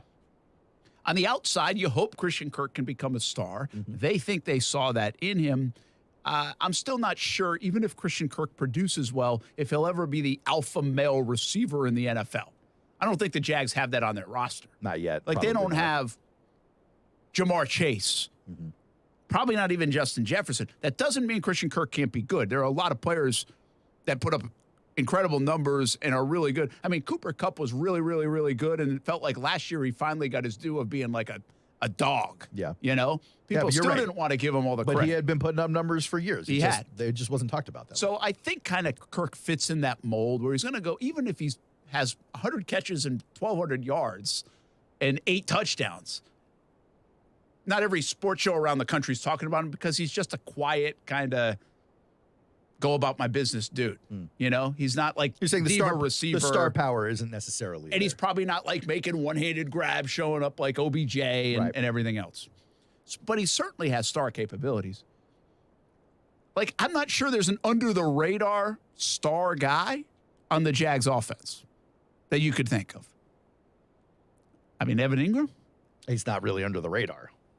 I mean, Yeah, but if he no became one's like, if he all expecting of a him. sudden caught like 90 passes, you'd be like, whoa. Well, you'd be happy, but you're like, here's a return to form for Evan Ingram. Well, he caught 64 as a career high, though. 90 is a large 90 gets number, you in yes. like the Kittle and Yes. Kelsey conversations. Yes. You know? Yes. So maybe, but I mean, heck, he's even have trouble with drops sometimes. I don't think there's confidence in that. So what I'm getting at is on the other side of the football, where Josh Allen, Trayvon Walker, guy like Devin Lloyd, who you drafted high, you think those guys have star potential. I think Aluakin already is a star, and nobody talks about him like that. Yeah. Like, is Foye Aluakin basically Bobby Wagner? Yeah, but Bobby Wagner is a great example. I mean, I guess that's why you use the name, but isn't this par for the course with great linebackers in the league right now? Like, sure, you have a few at the top where everyone knows and loves and talks about, but you have all these guys that are just tremendous athletes out there, just ball hawks around all the plays, and you really aren't talking about all of them. I mean, Micah Parsons gets headlines, right? Because he's been doing it since his rookie year. But, I mean, for a while, Dallas had 2 or 3 linebackers every year that were up at the top of the tackles list. But, like, we were Googling Foye Aluakin. We wouldn't be Googling Bobby Wagner. That's fair. You know? Like, I mean, if you're not a Falcons fan, and maybe you really, like, I'm not talking to everybody, but I'm talking to, like, casual people. If you're not a Falcons fan, you had no idea who this guy was. Yet he's a tackling machine. And, I mean, seriously, he's paid like a star. He's $15 million a year. Casey, you're so quiet today. I want you to get involved. Casey. What? Give me highest paid linebackers in the game, if you don't mind. Like, look it up? Okay. Yeah. I can tell you the elite, you know, guys like Fred Warner, Darius Leonard, Demario Davis. Okay, Darius Leonard's a great example. Okay. Leonard is like a turnover machine, so therefore he's a highlight machine. Yes. So you're always seeing But that's it. the stats I'm talking about, right? Yeah. These are the Splash sexy plays. stats. Yes. Yes. And Aluakin doesn't have that, but Levante David, isn't that Bobby Wagner tier maybe? yeah, and by the way, I think Levante David would be more in the Foye Aluakins if they didn't go to that playoff run in the Super Bowl. You ready? Yeah, who do you got? So Bobby Wagner is 6th, by the way. Well, that doesn't surprise me now at this stage of his career. Go ahead. All right, for inside linebackers, Darius Leonard. C.J. Mosley is 2nd. My guy. Still, huh? Way overpaid at the time during the Gase era, but I mean, a great player. Baltimore didn't make a mistake letting him go. Okay. Zach Cunningham. Really? Okay. Apparently. Deion Jones. Yeah. Blake Martinez. Eric Kendricks. Bobby Wagner. And this is what I'm saying. Miles Jack. Devin White. Isaiah Simmons. Some dudes I've never heard of. What's Aluakin getting paid? Am I overstating how much he's getting paid? I thought he got this huge deal. Not on my list. What? And is that this year or last year? That would be this year. Really? Let's see his contract. 3-year contract, $46.5 million. So Yeah, he should definitely be on my list, but he's not. By the way, Pro Football Focus. Is he not listed as an inside linebacker? He should be. This is, well, maybe it's this year 1, Casey. His actually base this year is only like $1.5 million. That's why. And then he goes to like 14 million and 13 million because they did all the guaranteed money. So if you go off 14 million, he would be 5th. Okay. Behind Deion Jones, Zach Cunningham, Mosley, and Leonard. But again, so we got the cash up front, so that's why this is skewed. But yeah, so he's a $14 million guy. I wasn't wrong on that. So he'd be in the top 5 linebacker, yet people around, nobody knows him. Well, to the point, and I know you have your moments with Pro Football Focus. It's not like it's the Holy Grail, but I mean they've got him at 26 out of all linebackers. All linebackers or middle? Yeah, all linebackers. Okay, but 26 is still pretty far down that list. It is, but I mean, depending how they view linebackers, if you get the weak side linebacker guys, you get the outside linebackers where. If you're counting now like Trayvon Walker and Josh Allen and 3-4 schemes as linebackers. Well, they're not. But like names like Josie Jewell and Denzel Perryman, like it's not like these are common household names. Logan Wilson, Cole Holcomb. Well, Logan Wilson had a monster. He's great. Yeah. Yeah. But young. Nick Bolton. So anyway, listen, the Jags are, I guess the whole moral of this story is twofold. One, how much are the Jags hurting or will they be hurt by Devin Wood, or how much will he be hurt by not playing? They're going to say the right thing, say not a big deal. I don't know if I fully believe that. I think sooner or later he's got to get on the field to be able to make an impact and make this. That's an important unit for Mike Caldwell's defense. He was a linebacker. They've invested heavily. They want production out of that spot. They paid that spot. They invested in the draft. So don't be surprised if it takes a little bit. Mostly because maybe it's going to take a little bit because of a new defense anyway. But when you have a rookie playing, I think, significantly and should be an impact player for you as drafted in the first round, and he hasn't been on the practice field yet, like what would we be saying if Trayvon Walker hadn't been on the practice field yet? We'd be alarmed. Very much so. So why aren't we more alarmed by the fact that Devin Lloyd hasn't been still 3 weeks into camp? Because Trayvon is. Well, that helps, right? Yeah. Makes you feel better. But the other part of this is, like, Aluakin might be a star, like an actual star in the game that nobody calls a star. Yeah, a real unsung hero. And they really might have. Now, they're paying him like a pretty damn good player. They're paying him top 5 money. Well, he's earning it. But right? again, you could do this. You could have this conversation around the country on every sports show in the country, and nobody would have guessed, like, Foye Aluakin's making the kind of money that, like, Bobby Wagner and others are making. And some of that is the Jacksonville overpay to get him to come. Maybe a little bit. And he's going into the prime of his career. He's proved it. He's earned it, all those things. But he is earning it. He's a great linebacker. So, anyway, I just think the linebacker, we haven't talked about the linebacker spot yet the entire offseason ever since the draft, it's been, to me, the most intriguing part of this football team. That I think the linebacker situation is fascinating. They've revamped it. Their defensive coordinator is a former linebacker himself. The team he came from, when they won the Super Bowl, their linebacking core was ridiculously good. And they've built it to be ridiculously good. Now they got to be right on their choices. Yeah, they got to execute. Yet we really don't have a good feel for it. You got a guy like Mumu who's getting shoved around a little bit. He's going to have some rookie blues. And you got a guy like Lloyd who's been on the sideline the entire time. And a guy like Aluakin who nobody really talks about. So it's fascinating mid-level for the Jacksonville Jaguars defense. We'll be back. Action Sports Jacks on ESPN 690. Jags will go back on the practice field tomorrow. We have First and 10 training camp coming up tonight, 11:15 on CBS 47, Fox 30. Don't miss it.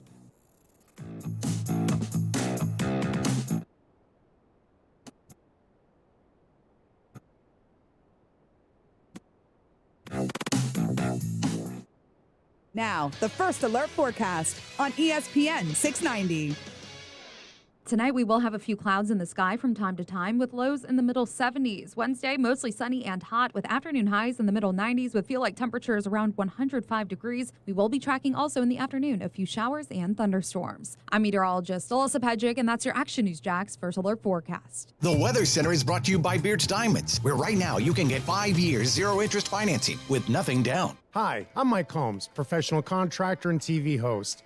I love helping people, but when it came to improving the water in my own home, I needed help and turned to the water experts at Connecticut to make it right.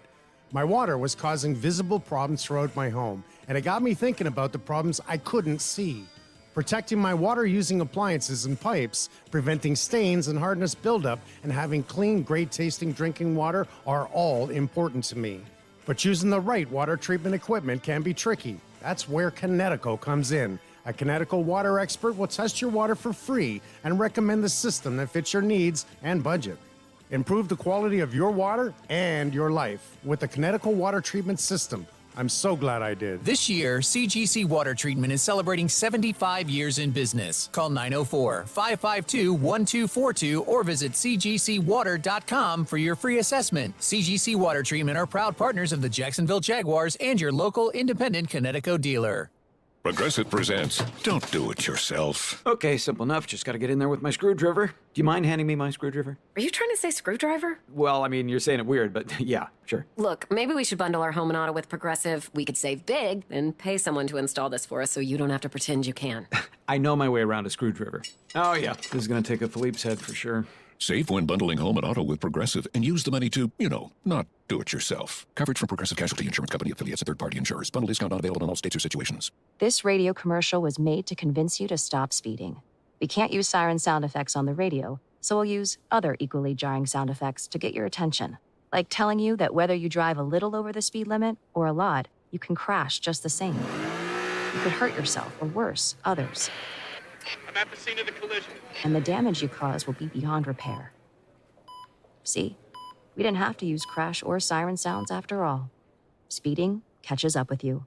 Brought to you by NHTSA. If you want to hit the road this summer in a fuel-efficient ride that's just right for the journey ahead, then listen up, because you need to rent a Toyota from Arlington Toyota. If you've tried to rent lately, then you know rental companies are short on inventory, but not our friends over at Arlington Toyota Rent-A-Car. Arlington has a whole lot of rental stock ready to rent at a great price. Plus, renting a Toyota is the best way to try it before you buy it. Arlington's even stocking 2022 models to rent. Just go to arlington.com, reserve your rental, and discover just how good Toyota Rent-A-Car can be. Best Bet St. Augustine is hiring with competitive pay. Work at St. Augustine's newest attraction that'll be opening soon. Best Bet St. Augustine is hiring line cooks, servers, chip runners, mutual tellers, landscape workers, porters, maintenance workers, and vault helpers. No experience is required. You must be 18 years or older to apply. Apply online at bestbetjax.com or interview in person at Best Bet St. Augustine, Monday through Friday, 11 a.m. to 7 p.m., and Saturday from 11 a.m. to 3 p.m. Best Bet St. Augustine, 800 Marketplace Drive, right off exit 311 on I-95.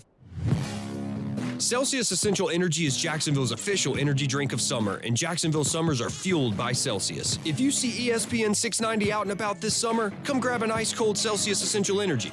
Live fit. Hi, this is Keith Gurr, president of American Window Products. Right now, we're offering a free installation on 6 or more windows, as well as a free energy package. Go to AmericanWindowProducts.com and click for an estimate. That's AmericanWindowProducts.com. American Window Products, we are the window professionals.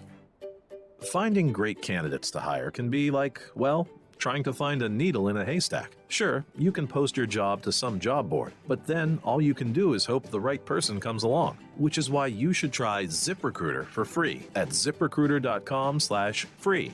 ZipRecruiter doesn't depend on candidates finding you. Its powerful technology identifies people with the right experience and actively invites them to apply to your job. You get qualified candidates fast. So while other companies might deliver a lot of hay, ZipRecruiter finds you what you're looking for. The needle in the haystack.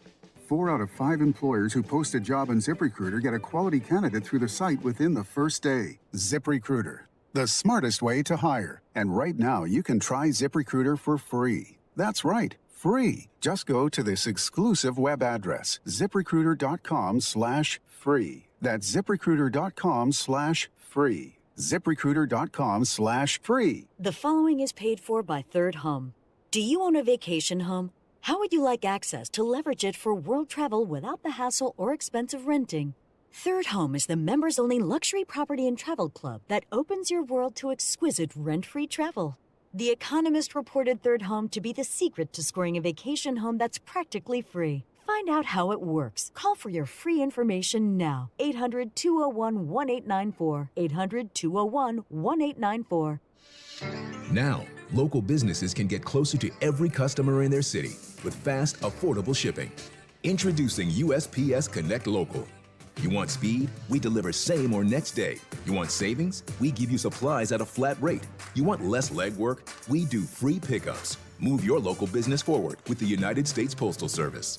Let's connect at USPSConnect.com/local. Specific markets, restrictions apply. Same day or next day delivery expected, but not guaranteed with entry close to final destination. Hey, everybody, it's Brent Martineau from Action Sports Jacks. There's a good chance you have a smart speaker, so use it with ESPN 690. Stay up to date on the Jags and all things sports by telling Alexa or Google to play ESPN 690. It's as easy as that. Make sure you listen weekdays, 3 until 6 p.m. on ESPN 690. We've seen the evidence. She was very clear about the evidence. She reinforced the evidence that there was multiple violations here, and they were egregious, and it was predatory behavior. Those are things that we always felt were really important for us to address in a way that's responsible. Roger Goodell. Would you want Goodell's job? No. Yep. You like that pay, Casey? Yep. But every decision you make is wrong. He still has a job. I think I would hate Still Roger gets Goodell's paid a job. lot. Yeah, man. You know what I don't understand? So thankless. You know what I can't get Coming to a from place? two people that live in St. John's. What does that mean? Maybe I make $40 million. He's trying to say if we were working part-time in a radio station that we would want Roger Goodell's job. Yeah. There's some things that I don't understand about life until you were in their situation. And Goodell's a great example of it. It's like, okay, I understand you can't go do the job, collect $40 million, and then leave the next year. But why would you, hang on for so long? He's been doing it, I don't know how long. Let's just say he's been doing it 15 years. But why after 10 years and $300 million earned wouldn't you just go? Especially with the stress level you've That's got. what I'm saying. Why would you want to deal with all this because garbage? People at that level, you could say this about presidents and senators and governors too, those kind of people. People at that level, it's not about getting it and getting going. It's legacy for some people like this. This guy wants to be in history books. He wants to be credited with changing the game and bringing it into the era of television, and just enough already. Well, I get that to a degree. I don't really, personally, I don't think about that, but I get why people would think about that. Don't we want, we criticize people in those roles for wanting to do that, but don't we want our athletes to hang around for that? Only on our teams. And only if they're good. Because when they stink, we kind of want them to go away nicely and peacefully. We're perfectly fine with Albert Pujols playing until he's 600 years old to get whatever milestone he needs. Unless he's on our team screwing it up for us. Yeah, but my point is overall, it is. It's a nice end to the story. We'd be perfectly fine with Calais Campbell staying for 2 years so he could get 100 sacks. Sports is really sports and music is the only place where you get the farewell tour. Yeah. And so, but that's legacy. So if Roger Goodell is hanging on for a legacy, and I don't know what his vision is in terms of doing that. Some people, legacy was what was it, Pete Rozelle with the, I think it was Rozelle, with the TV deals, and boom, the league took off. Or was it Tagliabue was whatever? I don't even know. I don't care. So I don't know why they care so much, but they want to be in the annals and the history books. Sure. And they do have those roles. They probably have a responsibility to the game to leave a legacy of some kind, to be honest. It might not be all ego-driven. Part of it is. But I find that hard to believe. Listen, if you're running the National Football League, you better leave some kind of legacy. Yeah. Because then you didn't do anything if not. It's also the era of the activist commissioner, I'll say, not just in the NFL, but previous to Adam Silver, you had David Stein. Yep. He was one of these guys who left this legacy and was really into himself as commissioner. Yeah, and Stein was interesting because again, this happens a lot. You didn't realize how much of an impact he made on the game until they talked about it when he died. Yeah. He was really responsible for globalizing the NBA. And we've had a couple of those guys in baseball, too. Right now, you got Rob Manfred, who's a little bit controversial. He's in the news every couple of weeks with another decision he's made that's made somebody else mad, but not nearly to the degree that Roger Goodell has to suffer through. I'm not sure Bud Selig, and this is maybe just because of the popularity of baseball, and I never minded Selig, but to me, Bud Selig is one of the biggest problems in baseball history, in a sense. Interesting. And again, I think he was a nice man. I think he was a likable man. I think for a lot of people, they would say Bud Selig and they think about the All-Star game that got tied and then you changed that. I actually think Bud Selig is the guy that turned his head on the steroid era. Yeah, one of many, yeah. But, I mean, he was the guy. He was I think the top he started guy. in like 95 or something. So, Yeah. And before that was an owner. he turned where his I'm- cheek. I'm sure his people were using, probably. So, like, I don't know where, sure, legacy matters because it's such a big thing that things are going to change. Like, things are going to get done. Right now, I'm not sure what Roger Goodell's legacy is. If he got out today, I don't know. But back to my original point, I wouldn't want his damn job. You don't think Roger Goodell's legacy will be making football into America's pastime? It really did come to the forefront during his term. I got to look up how long Goodell.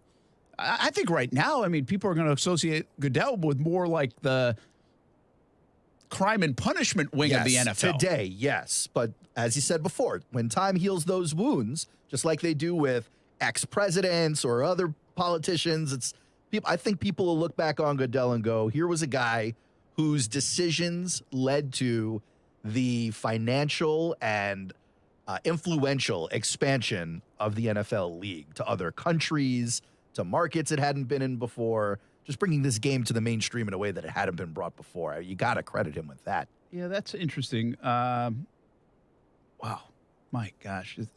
And you know, maybe you're right. I was thinking Tagliabue was more that guy. But as you go back, you know, Goodell's been the commissioner since 06 now.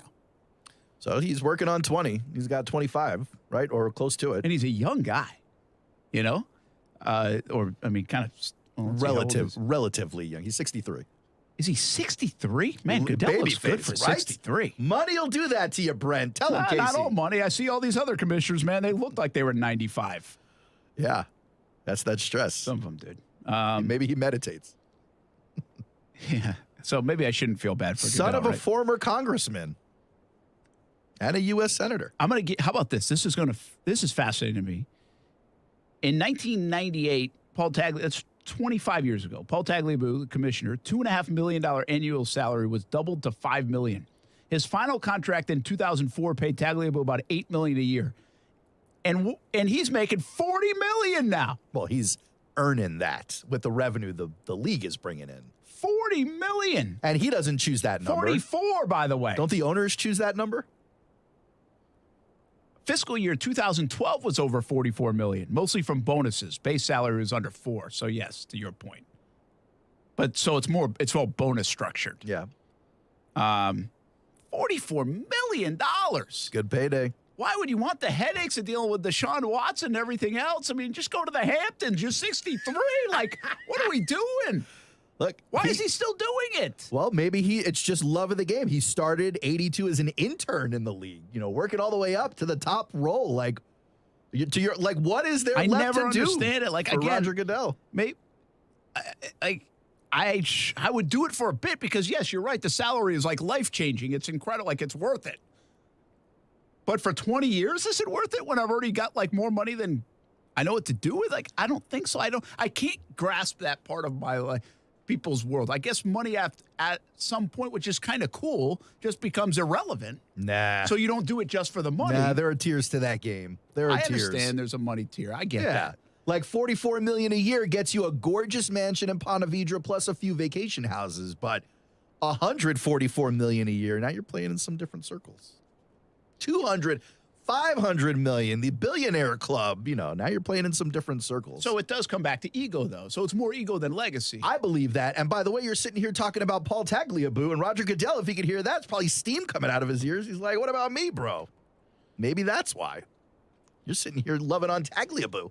Well, I'm not loving on any of them. Goodell's like, what do I got to do? How many more guys I got to suspend before Brent gives me some credit? I think at the end of the day, you bring up a great point. I mean, he is probably, well, let's just put it in these terms.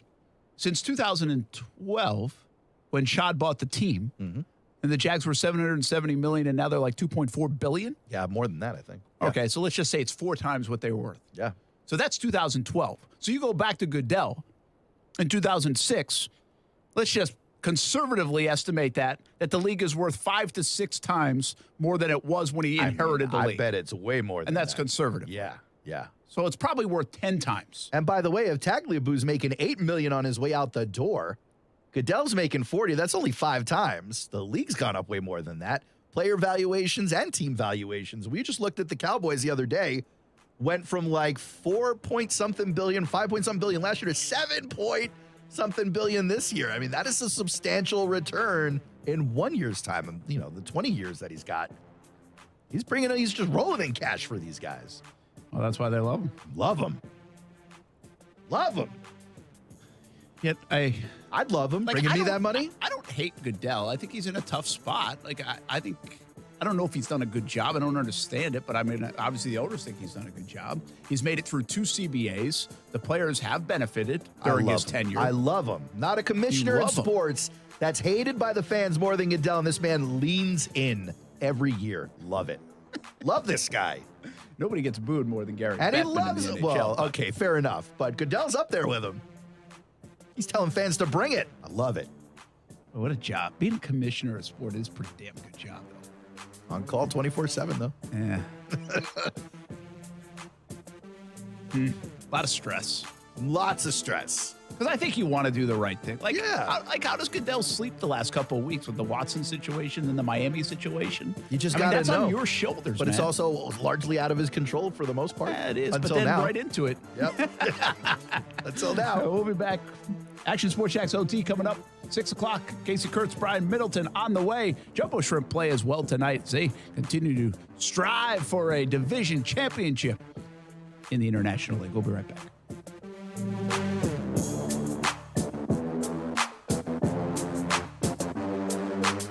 Thanks for all the support on the Dream 18 cards. We sold out of Dream 18 cards, and we're raising more funds for local charities through the Dream 18. And coming up next, it's a Dream 18 golf tournament, September 19th at the Golf Club at Southampton. Registration is now open. We'd love you to be a part of it. Buy a foursome, or maybe just play on an individual basis. Maybe it's a tee sign. Get your company involved. Here's how you register. Action Sports Shacks, dream18.com. September 19th at the Golf Club of Southampton. Play in our Dream 18, Action Sports Shacks, dream18.com. Men, if you're struggling with erectile dysfunction or PE and frustrated taking pills that don't work, Prime Men's Medical Center offers breakthrough medical treatments that effectively treat your problem. 98% of patients experience immediate results during their first office visit. And for a limited time, your initial consultation and first treatment are completely free. Listen to a specialist in men's health. I'm Dr. Rubinsky. The physicians at Prime Men's Medical Center offer the most advanced treatments that eliminate ED and PE. Now men are lasting 30, 60, 90 minutes or longer, regardless of age or medical history. Guys, to eliminate your frustration in the bedroom, call Prime Men's Medical Center now to take advantage of this exclusive limited-time offer. Your initial consultation and first treatment are totally free, and you'll see instant results right in the office. Call now, 904-664-8214.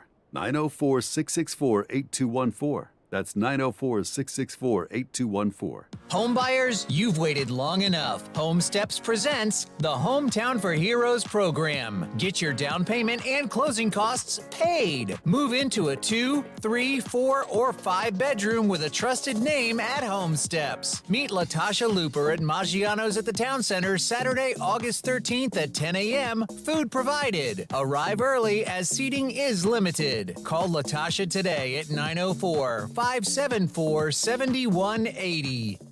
Walk into 904 Chiropractic and Injury Center, and it doesn't feel like you're going to the doctors. Beautiful artwork of Jacksonville on the south side location, a laid-back atmosphere, and Rep Butler and his staff are really fun to talk to, and they are there to help you out. First-time appointments and adjustments, just $39 and maybe less pending your insurance. 904 Chiropractic and Injury Center. 3 locations, south side, St. Augustine, and the west side. Look them up at 904chiro.com. 3 locations, 904chiro.com. When Smart Tools give you control, you own it. When you're confident in your decisions, you own it. When you're sure someone's got your back, you own it. At Community First Credit Union, you can own it all. With free digital banking, fewer fees, and a team that's ready to help, you're in control of your money so you can live your life your way. Go ahead and own it. Add an account today at justbeyourself.com. Community First Credit Union, federally insured by NCUA. A new era is here for Jaguars football. New championship-winning coach, new superstars, and new optimism. One consistent this fall is Tailgaters Parking will still be delivering the very best tailgating experience at the bank all season. Tailgaters Parking doesn't just talk a big game. They're right across the street from TIAA Bank Field. Offer clean, permanent restrooms, food options, a full liquor bar, and all parking spots are on a well-kept grass lot. Check out Tailgaters Parking at tailgatorsparking.com to reserve your spot today. It's where I take my family to play golf, and you can take yours as well. The Golf Club at Southampton. It's the home of the Action Sports Jax Stream 18, and it can be your golf destination. Enjoy your golf experience by calling 287-PLAY, 287-PLAY. Play some golf or maybe practice some golf at one of the newest facilities in the area. Grab some lunch or dinner, too. Southampton has it all. 287-PLAY for tee times and more. The Golf Club at Southampton, the home of the Dream 18. My home course. Make it your home course, too. COVID-19 moves fast, and now you can, too. If you feel symptoms, even if they're mild, you should test fast. Test positive and at high risk for severe COVID-19? Then act fast with authorized oral treatments that can be taken at home and must be taken within 5 days from when symptoms begin. COVID-19 moves fast, and now you can, too, by asking your healthcare provider if an oral treatment is right for you. Learn about a treatment option at treatcv19.com. This message is sponsored by Pfizer. Mr. Clean, Mr. Clean. I hate the struggle of tough, greasy messes on my stovetop. So I just freak, wipe, and I'm done. When I'm frustrated with stubborn bathtub soap scum, I just freak, wipe, and I'm done. Mr. Clean Clean Freak delivers an innovative cleaning experience with a powerful, deep cleaning mist that starts working on contact to break down tough messes in seconds. Just freak, wipe, done. Listen to ESPN 690 anytime, anywhere, on any device. Whether you're at home or on the go, get the latest on the Jags, FSU, the Jumbo Shrimp, and Action Sports Jax on Odyssey.com. That's AUDACY.com or on ESPN690.com. A lot of things, so it's just that 2% that we need to fix. It takes time and patience, and I think we're making a lot of progress, so it's good. I'm going to figure it out. I always have, and I always will, and at the end of the day, you're going to have your ups and downs with anything new, but I've learned a lot of different systems, and the guys around me have too, and we know what football looks like. We know what a good play looks like, and the schematics behind it just needs to be more consistent, and we all trust in each other at the end of the day. When I walk on the field and there's 10 people that look into my eyes, I know that they're going to trust me to do the right thing on game day. You know who that is, Aaron? No. That is Mac Jones. Oh, was it Bowles' finest? Did he go to Bowles? I know He did go to Bowles. I keep misnaming people That's to like go to your Bowles. default. Oh, went to Bowles. Well, because everyone who's great went to look. I went there for like a swim meet. Don't have to give Bowles that much of a shout Well, out. I'm the just public saying. school people are saying. I'll say what you guys all want to say out there. Don't give Bowles that much credit. I'm just saying, growing up in New York, I'd never really experienced the private school thing, and then I go on the campus of this school for like a swim meet, and I was like transformed into Beverly Hills 90210. It was like a full campus for this school. It was like a college. It was like my high school was a 14-floor office building in the middle of downtown Manhattan. No business being there. We were just causing trouble for every responsible adult in the area. And then here comes Bowles like it's its own neighborhood. All right, I'm done with Bowles. Casey hates us today. Casey meter is at like a 0.5. You got to wonder why. It was all hyped up on soccer when the day started. Casey had a whole big soccer story. What did you do to him? I deflated him, I got some swearing about the interview that you guys did with Ice Cube. We had a good interview. We'll hear from Ice Cube on Friday, probably. Yeah, we gotta do some work on it. But I mean, I don't like when Casey's down in the dumps like this. He's like not talking to anybody. Yeah, what I get scared is when he's not talking, because then he's plotting. Yeah. Like, is he going to be ready for Action Sports Jax OT with Brian Middleton? Oh, he's a different person. Saving energy. Nah, he definitely. Show's only 20 minutes. With commercials, it's only 17 today. Oh, that's what's got him. That's perfect. You should We'll be able to make it through. Brian should be able to carry your ass. Well, Brian That's won't the be plan. here for the first 12 minutes, so Casey's got to carry Brian. and then Brian shows up. Do you care about preseason depth charts, Casey? No. The Jags have issued another one. Your boy got cut, didn't he? Who's that, Cottrell? Yeah. Yeah, well, he hurt himself. Good for him. Casey's he played boy. through the pain. That's my boy? Yeah, you were repping his Madden scores. Yeah, that's true. Sorry. Sorry, Cottrell. Matthew Wright on the depth chart? No Matthew Then Wright I could not yet. care less about anything on the depth chart. You know who's climbed up the depth chart? Like, I think I got to figure out what the last one looked like, but Tim Jones is like backup wide receiver on the depth chart. Bad news for who? Well, Jeff Cotton Jr. has been around for a while. Kevin Austin Jr., who is an undrafted free agent, people like that in Notre Dame. Lawan Whittingham's a guy that I was waiting to see something from, really haven't. So Laviska's listed as a backup. That's the one we're all wondering about. And Jamal Agnew is listed actually as like a third team guy, but he just came back to practice, so that could play a role in it. Do we have the oars? My favorite one is the oar. And so this one, DeJuan Smoot or Arden Key as a defensive end.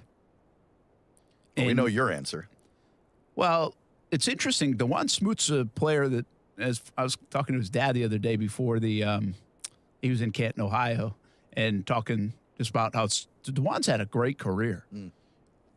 But I am a little concerned at where DeJuan fits in this defense. There are a couple of guys to keep an eye on that you know their names and you're not sure how they're going to fit in the scheme or where they see them based on what they did from an acquisition standpoint. Yep. One of those guys is Jay Tufele, who's a third-team nose tackle right now behind Devon Hamilton and Malcolm Brown.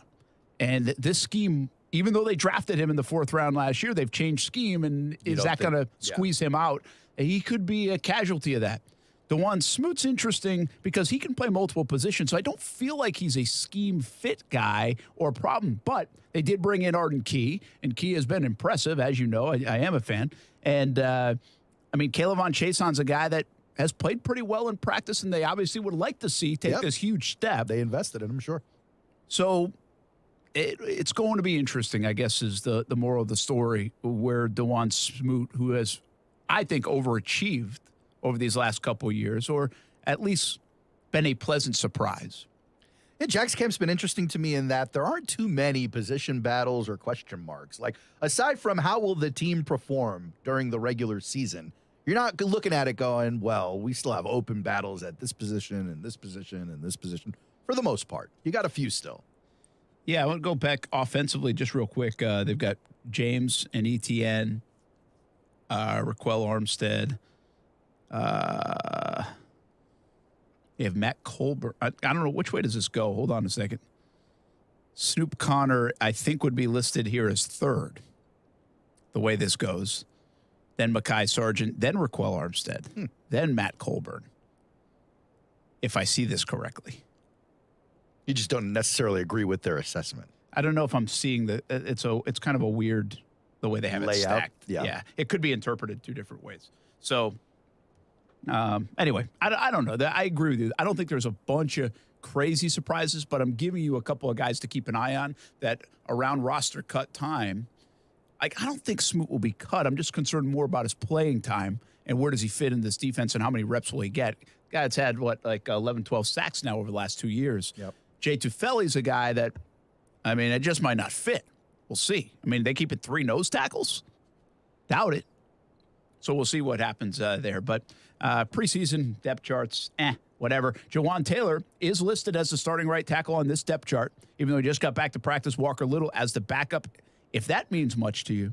And Luke Fortner continues to be listed at center. What's interesting about Fortner, too, is they definitely have plugged Fortner into center and Shatley at left guard. A lot of times on depth charts, they'll put Shatley even as the backup center. They don't. They have Casey McDermott listed as of now. Yeah. So, they are just not figuring Shatley to play center at all, even if the experiment of Fortner doesn't look so great over the next couple of weeks. Focused on him being at that guard position. They are going to they want Fortner to have the job. And they are going to let him even fail a little bit early in the year, I think, so you to think have that job. You think that's about Fortner and not about them just wanting to move forward with Shatley? Oh, it's more about Fortner. I think they want to get going. Because I give credit to Doug. He said this, and this is a lot different than years past and really coaching in general. This isn't just last year. But everybody will bring up Trevor Lawrence and Gardner Minshew and how they had him battle it out all the way through August. Well, Hey, that was stupid. We knew Trevor Lawrence was going to play, right? Yeah. That's like its old coaching mechanism thing. Well, we knew what was going to happen. Doug Peterson's come in here and said, we drafted Luke Fort in the third round. Tyler Shatley's I think you could make the case. Tyler Shatley's a better center right now, but we drafted this guy in the third round. We're going to play him. Yeah, you got to learn him at some point. We're not going to do this whole hey, you split the reps no. We think he needs the reps to be the guy that we think he can be. So he's going to get the reps. He's going to play. So do you think this Friday's game moves the narrative forward on Little versus Taylor? It could. We'll see where Taylor's health is and how much he plays. Again, he just got back to practice yesterday. Yeah. So I think it's a big couple of weeks. You're running out of time to figure that one out. It's still the best bat. Yeah. And what you want to do by the end of it is feel good about either guy. Sure. But I still think they would like to see Walker Little take that job. Again, they don't have this investment in Jawan Taylor. Right. The way if Dave Caldwell was still here, he invested in that. They just don't want to anoint the guy. They want him to earn it. But yeah, and listen, Jawan Taylor should make that tough on him. I think Jawan Taylor's got some skill now. He just hasn't performed. He's been super inconsistent and hasn't performed as of late as well. All right, that's it for us. We'll do it again tomorrow. Jags will practice in the morning, so we'll have that to take a look at. It'll be their final practice before playing the Cleveland Browns on Friday. For Aaron Schachter, Casey Kurtz, he's going to really cheer up, get a lot louder on Action Sports Shacks OT coming up next here on ESPN 60 with Brian Middleton. I'm Brent Martin. We'll see you on TV later tonight.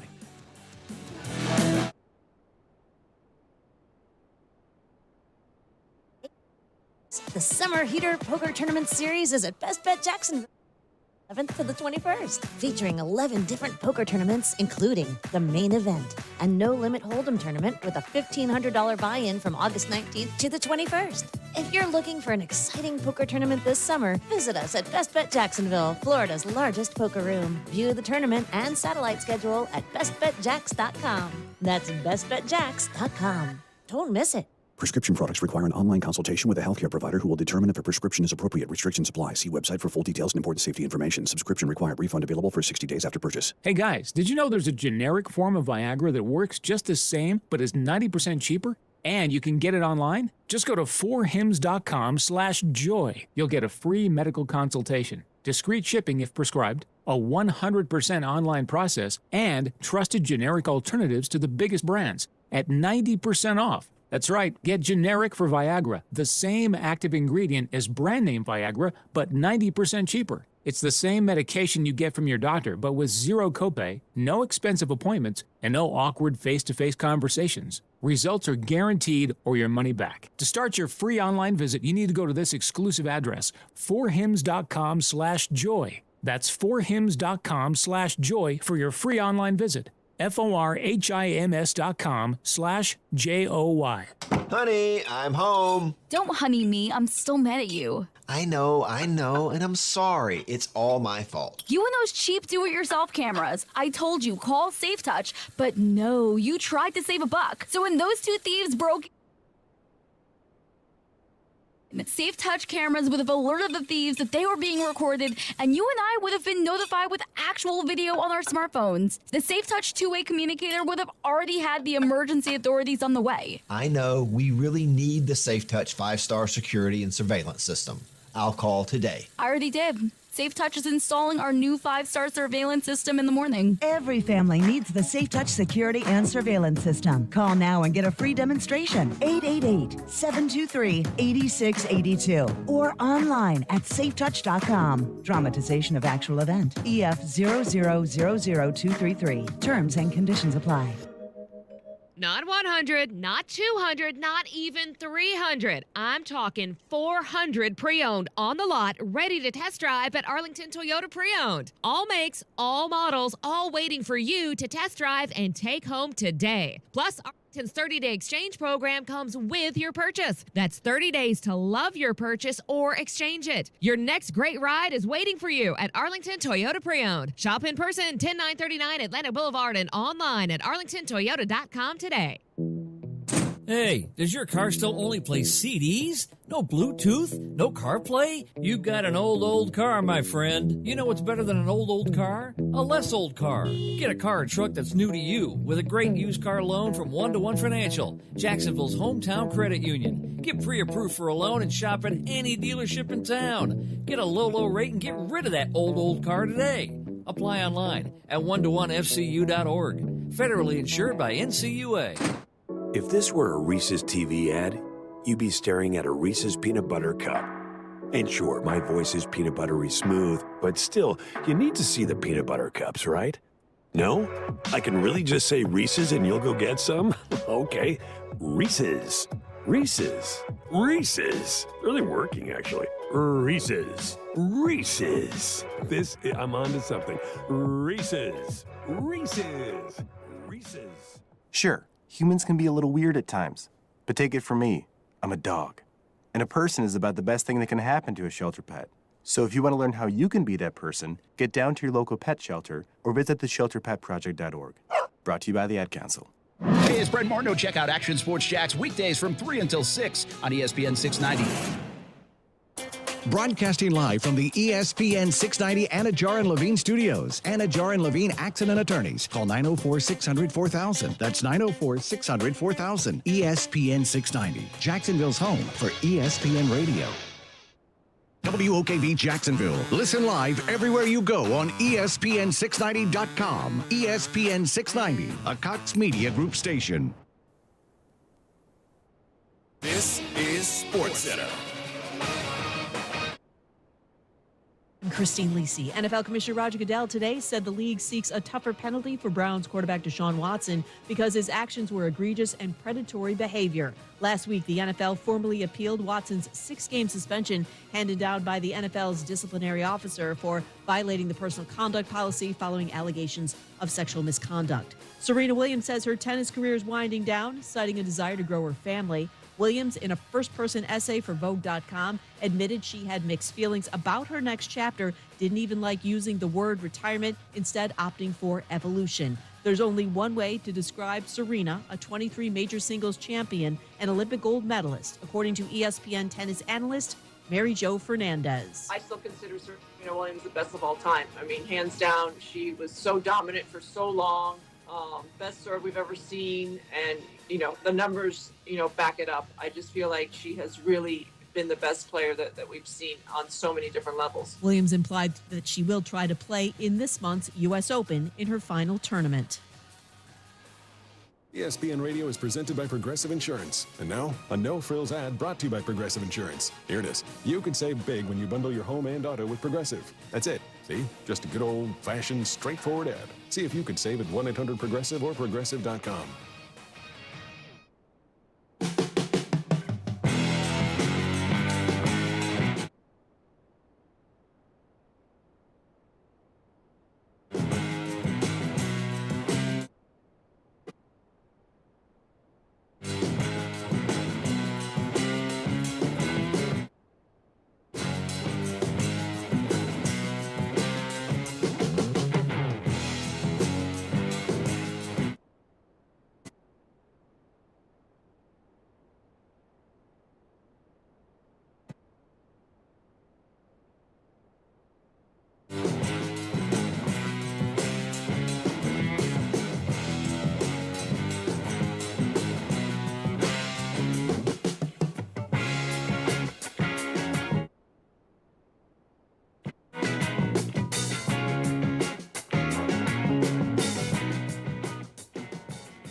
What day is it? Tuesday?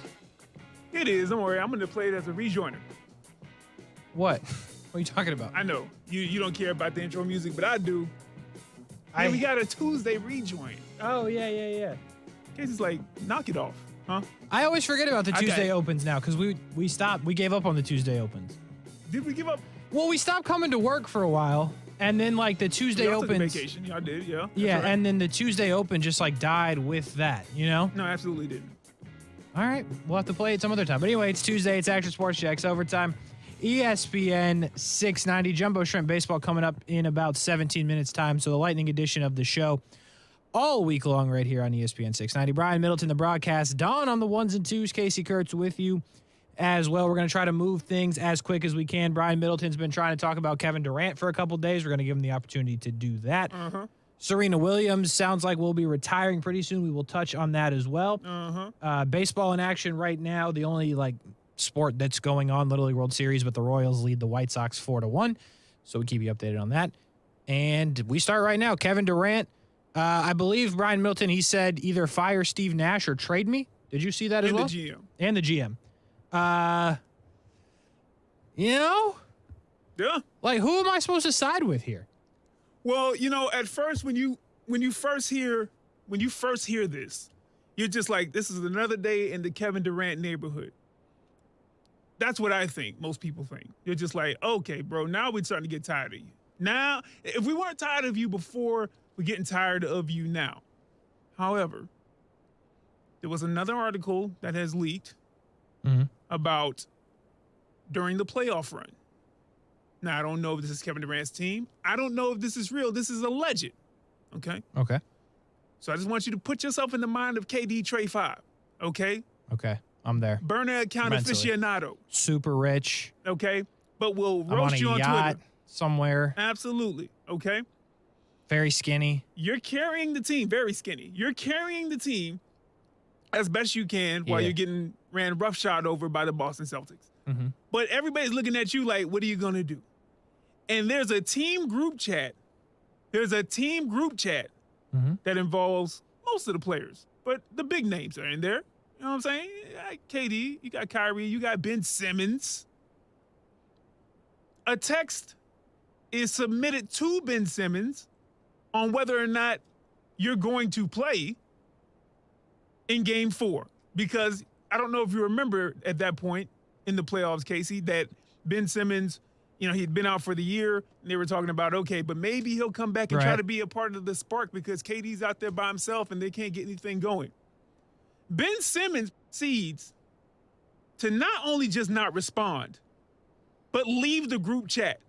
No response and leaves the group chat. Now, I don't know how real this is, okay? What a bum, bro. This wasn't, Woj wasn't on the byline of this right here, okay? Yeah, this may or may not be 100%. Might not be true. But if you add that with the fact that KD has had injuries, right? On top of, he was listening to Kyrie or he planned with Kyrie for this. But it just hasn't worked out. And we're going on the third season. But then to have that from the guy who's supposed to be the third part of this three-headed monster, I think it can push a lot of people over the edge, even one of the best players in the game today. So I wanted to put that out there before I just went in on my thoughts about him doing that. Listen, Kevin Durant doesn't want to be in Brooklyn. No. It probably has something to do with Kyrie. Though, but not, Brooklyn's fun. Like, when I went and shot that commercial, we shot it in Brooklyn, right? Yeah. You know what I mean? Chick-fil-A. If you miss Brian Middleton's Chick-fil-A commercial, I'm pretty sure it's still on my Twitter somewhere. Chick-fil-A street cred out here, man. It's like, nah, we going to go to Brooklyn. BK all day, baby. Not Burger King. Brooklyn. Even though it said Chandler, Arizona. Well, that's where the location was at. Yeah, it's weird that you should go to Chandler, man. It's a beautiful place. It's hot right now. It's probably like 110 there right now. Nah, anyway, I ain't going to Arizona, bro. They got snakes and stuff. They got this thing called Child of the Earth. Don't look like a child. Talking about Brooklyn or Chandler? Talking about Arizona. Okay. And I'm telling you, it's like a spider scorpion. Man, I don't even quite know what it is, and it moves fast. Hey, man. Nah, I'm good. Yeah, man. I'm almost like, give me an alligator any day. Almost. I said that exact same thing today when I was talking to Aaron, but talking about snakes. Okay. I said, if you're going to give me like one of the poisonous snakes or a gator, give me the gator because I know what's happening. I understand the fight I'm in with the gator. I don't understand the fight I'm in with this. Yeah, exactly. It starts rolling over and over. over. I'm dead. I'm dead. I'm going to see it, right? You're going to see the gator. The snake comes out of nowhere. You know what I'm saying? Yeah. Like it is literally RKO out of nowhere, Randy Orton style. It bites you in the leg. Next thing you know, you're dead. The gator, if you're swimming and it gets you, that's unlucky. No doubt about it. Absolutely. But naturally, you're probably going to be on land. Yeah. And you're going to see it coming. Go see it coming. So anyway, back to Kevin Durant. Back to Kevin Durant. Listen, man, it's clear he doesn't want to be there. There's a part of me that's just like, listen, the owners are going to have these players head in this next CBA negotiation. the more things come out with Kevin Durant or just these big-time players just, throwing their weight around, I'm always for the players, right? Almost shamefully so. I want the players to get whatever they can get when they can get it, right? Within a certain amount of reason, though. Because, listen, I get it that you only play for a certain time and you may only be at the top of your game for a certain time. Look at Isaiah Thomas and what happened to him a couple years back with Boston Celtics. Yep. Trying to be a hero. And I'm saying that kind of tongue-in-cheek, but I mean, like, he went out there. He still wasn't fully healthy. I mean, he was coming off an injury. I think he played, and his sister had died. Yep. And it was just insane. That year for him was insane in good ways and in bad ways. And I'm just like, but look what happened when he got injured. He never got that big contract. And he's out here, he can still play. Anyway, my point is this. The more stuff like this happens with these players, the more I think the owner's just like, okay, eventually we're just going to take a stand. Like, I get it. You look at us as billionaires, and we are billionaires. And you millionaires, and you just like, listen, we need more piece of the pie. Okay, we can negotiate on this, and that. And I'm not defending the owners, but if you got to think, if you're an owner of this team, and you like, hold on, you got 4 years left on your contract? Mm-hmm. Mm-hmm. You telling me you got 4 year contract, 4 years, you signed your name, and now you ready to go. Because you can't do it. You can't bring it. You don't think you could bring us to where we signed you up for. We paying you like you the guy that can do this. They really Knock are. it off, bro.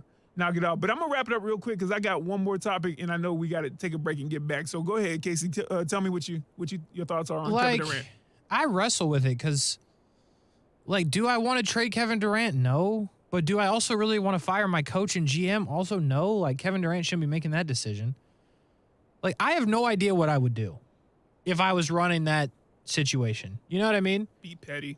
Be petty and be like, you going to play here. I think I would. Or sit out. We picked the guy you wanted. That's true. That's the thing. I'm not sold on Steve Nash, right? I'm not a Steve Nash supporter as the coach, but I don't know. I feel like I wouldn't fire him out of spite because you told me to. Yeah. Yeah. You're great and all, but you haven't played that much. Mm-hmm. And who are you to tell me who to fire the coach and who not? You're great, but I hate to give you this credit, Brian Middleton. You're not LeBron. Woo, Casey Kurtz, you I don't have anything queued up, man. LeBron, the GM part of it is suspect for sure, and LeBron's gotten a coach fired or two. No, it is. Come on. LeBron has gotten you at least 4 championships being the GM. Matter of fact, I'll take it to 3 because, Pat Riley, I'm going to give him more credit. But I'm going to give LeBron one of those credits too. So, Okay, fair enough. Because, LeBron had a great year as a player. He did. But, yeah, I don't know. I don't know. I wouldn't trade him, but I also wouldn't fire my coach. I think that's where I'm stuck on. You want to talk about Serena Williams on the other side? Actually, I'm going to talk some WNBA, and then we can sneak in Serena if we got time. Huh? I like it. Or maybe the other way around. Good tease. We will talk 1 or 2 of those topics. We don't get to it. We'll get to it tomorrow. We got Jumbo Shrimp Baseball coming up in about 10 minutes' time. Stick with us. We'll be right back. Keyshawn, J. Will, and Max. When you look at a schedule, it reveals more than even the schedule what you really think about that team. Bad teams, their schedules always look brutal because they're no good, so you don't think they're going to win many games. Good teams, you look at the schedule, it's not so bad because they're favored in a lot of those games. I guess I would also take the under on the Jets, but just. I think 5.5 games is right. I'll take the under. Key, J, and Max. Followed by Greeny. Mornings on ESPN Radio and on the ESPN app. Now, the first alert forecast on ESPN 690. Tonight, partly cloudy to mostly clear skies, lows in the middle 70s. Your Wednesday, mostly sunny and hot with a few afternoon showers and thunderstorms with high temperatures in the middle 90s. I'm meteorologist Alyssa Pedjick, and that's your Action News Jack's first alert forecast. The Weather Center is brought to you by Beards Diamonds, where right now you can get 5 years, 0 interest financing with nothing down. Staples has everything for school at great prices. So this year you won't go back to school. You'll be ready to move forward and build that papier-mâché volcano. I am not cleaning this up. Ooh, yeah, I meant the kids. Staples will help them move forward. Right now, Crayola 10-count markers and 12-count colored pencils are just 99 cents each, and Staples 1-subject notebooks are only 35 cents. Everything on your list at amazing prices. Staples, we're not going back. We're going forward to school. Ends 8/27 in-store only, limit 30. When you're an innovative business, every blinking cursor, every blank page is an opportunity. What will you do with it? Will you make something better or create something new? Our Dell Technologies advisors provide you with tools and expertise to do incredible things. because we believe there's an innovator in all of us. For advice on smart PCs powered by Intel V Pro that's built for business, call a Dell Technologies advisor at 877-ASK-DELL. It's not easy being the one everyone counts on to keep the facility running, no matter the weather or supply chain hiccup. But we get you, Raymond in Buffalo, and Maria in Miami, Jules in Minneapolis, and Stan in Central Indiana, taking control of everything that's under your control. At Grainger, we're here for you with experienced branch staff at over 250 locations so you get the product you're looking for. Call clickgrainger.com or just stop by. Grainger, for the ones who get it done.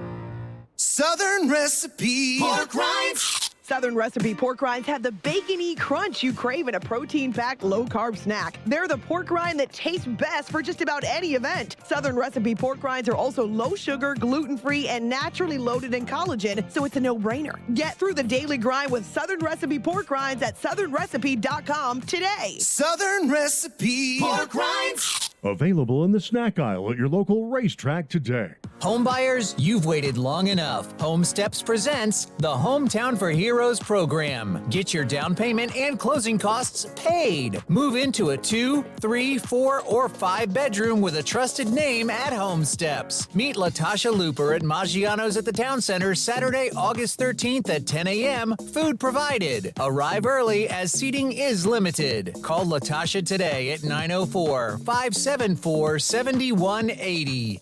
Hey, it's Brett Mortno from Action Sports Jacks. Did you know you can watch our radio show? Yeah, video of a radio show. Just search ESPN 690 Jacks on Facebook, YouTube, and Twitter. Or follow me on Twitter at Brent A.S. Jacks. Watch the show live weekdays from 3 p.m. until 6 p.m. or listen on ESPN 690. How we at the club going up. Tuesday, got your girl. What happened to him? What happened to Party Next Door? We still ain't heard from him. Man, if you're watching the stream, you're getting a treat right now. My man's Brian Middleton is vibing on a Tuesday. Still looking for Party Next Door. If you're listening or you know where he is, please hit our DMs at the broadcast on at K Kurtz. Action Sports Jacks Overtime on a Tuesday. Jumbo Shrimp Baseball coming up in just a second. Although Brian told me about this story that I saw coming out of the WNBA.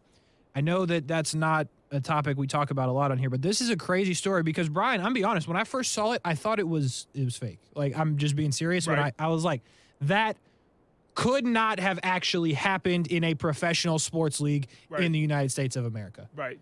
But then you have confirmed to me that it is a true story, and half or a whole entire team had to sleep in the airport due to canceled flights. Fill me in more on the story and the people listening. Well, yeah, I mean, it was the Sparks and the Los Angeles Sparks, and their flight got delayed, and we know the issues happening in the airports and how that's been probably for the last year or so, especially with delayed flights.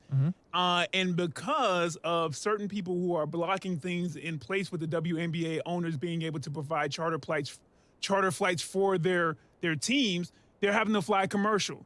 So that's problem number one. Regardless of how you feel about the league, that's problem number one right there. I have. And more importantly, with this situation, half the team, according to one of the players, did get hotel rooms, but the hotel didn't have enough rooms for everybody because they're not the only people who are stuck at the airport. Sure. You know what I'm saying? So, they have to try to figure out who's going to stay at the airport. Half the team is sleeping at the airport. Listen, Casey, my bigger problem is this. These are professional athletes. They are. And they also have some of the owners there. I was telling you in the break, like the New York Liberty owner, and there's like 2 or 3 more who are ready and willing to provide charter flights. We can figure this out. You can say everything you want about the NBA is subsidizing the WNBA. That may, be true. Well, then you know what? Let's get a different budget in. Let's get it in so that these ladies don't have to fly commercial because you know what? Some of these ladies are approaching my height and your height, Casey Kurtz. In case you're you like 6'3", something like that. Yeah. I'm like 6'8" or 6'7" if my hair is in twists like this. And I'm telling you right now, unless they get an exit row, if they flying commercial, that's terrible. It's tight, man. Yeah. But to see this part of it, I'm not talking about them, we can talk about pay all day. That's fine. Some people feel like, oh, they got to wait their turn or, oh, they got to bring in more marketing. I understand how business works. But to have a professional team have to sleep in the airport, especially when you have some of these owners who are wanting to put their players at an advantage to not have to be waiting for potentially delayed flights is insane, Casey. Yeah, I'm upset about it. You should be. And honestly, I'm not the biggest WNBA fan, though I know some of the players and I do watch some of the games and I respect what they bring, you know what I mean, and the evolution of it. But we got to do better. We got to do better. You do, and Or they got to do better. They do, and I'll co-sign with that. You got to do better, and I kind of bring you up to date because like people might not realize that, the WNBA flies commercial, as do the WNSL, the Women's Soccer League, and we're talking like Rose Lavelle and Alex Morgan, and Megan Rapinoe. They fly commercial, and up to 2 years ago, the MLS flew commercial, and it's crazy. I know it's all about revenue, and I get that. I know we're out of time. We don't have much more time to spend on this, but the MLS just got to full commercial. So now you have the Women's Soccer League and now the WNBA that are still dealing with these problems. And it's crazy because as in the WNBA, you got top-tier talent. You got gold medalists. You know what I mean? This shouldn't be happening in a major sport in the United States. The money's there. The money's there. The money is there. Y'all can't tell me that we can't figure out the money. And I say we, but y'all the owners and the people who are making these decisions and blocking people from being able to get charter flights. I'm sure the money's there. Yeah. Figure it out. I agree with you on that. By the way, MLS All-Star Game tomorrow. I know you're going to be locked into that, Brian Middleton. There you go. Skills contest tonight. We'll talk Orlando about... City? Anybody from Orlando City? Yeah, there should be one. Okay. So anyway, we'll talk about Serena Williams a little bit more tomorrow because I think that's a topic that we obviously need to discuss. We'll do that tomorrow. Right now, though, we go to Matt Davis. Matt, do we find you in one Durham, North Carolina? I do believe. You do find me in one Durham, North Carolina, and I know you guys said you'll be talking about it tomorrow, but I saw that today. I was shocked. I grew up watching Serena Williams when I watched tennis back in the day. Yeah. It was shocking. Yeah, it is shocking, and and this is why I want to get into it tomorrow so we have more time, but Of course. not just a great female athlete, one of the best athletes of all time in American sports, I think. I think you can put her up on that Mount Rushmore of greatest American athletes ever. Yeah. I would support that. No doubt about it. So it was a bit of surprise to see that come down today. We talked about it a little bit from 3 to 6. If you go back, find the podcast for that. Me and Brian will share a little bit on it tomorrow. But Matt, what do we got coming up tonight with the Shrimp? We got Brian Anderson and John Birdie on rehab still, I do believe. Brian Anderson, John Birdie, and a reliever, Cole Sulser. He threw on Sunday. There's a possibility he'll throw again this series, but again, as a reliever, tough to know when he's going to throw, but he is still here. He was in the clubhouse, and you can probably imagine we'll see him at least one more time. Same with Brian Anderson and John Birdie. According to Don Mattingly's presser on Sunday, they're going to be in Durham with us, so it's tough to know what the extent of that will be, but they're here. Brian Hoeing's here, and Jacksonville is looking for their 5th win in now. This is going to be their 7th game here in Durham. It's incredible how well they've played the Bulls on the road when they're only 8-10 overall this season. Yeah, that is interesting, but I guess if you can get the wins on the road and you're on the road right now, you might as well get those wins. Matt, have a good call tonight. The Shrimp and the Durham Bulls up right now on ESPN 690. Thanks, guys. Shrimp on deck coming up next on the Jumbo Shrimp Network, powered by FIS.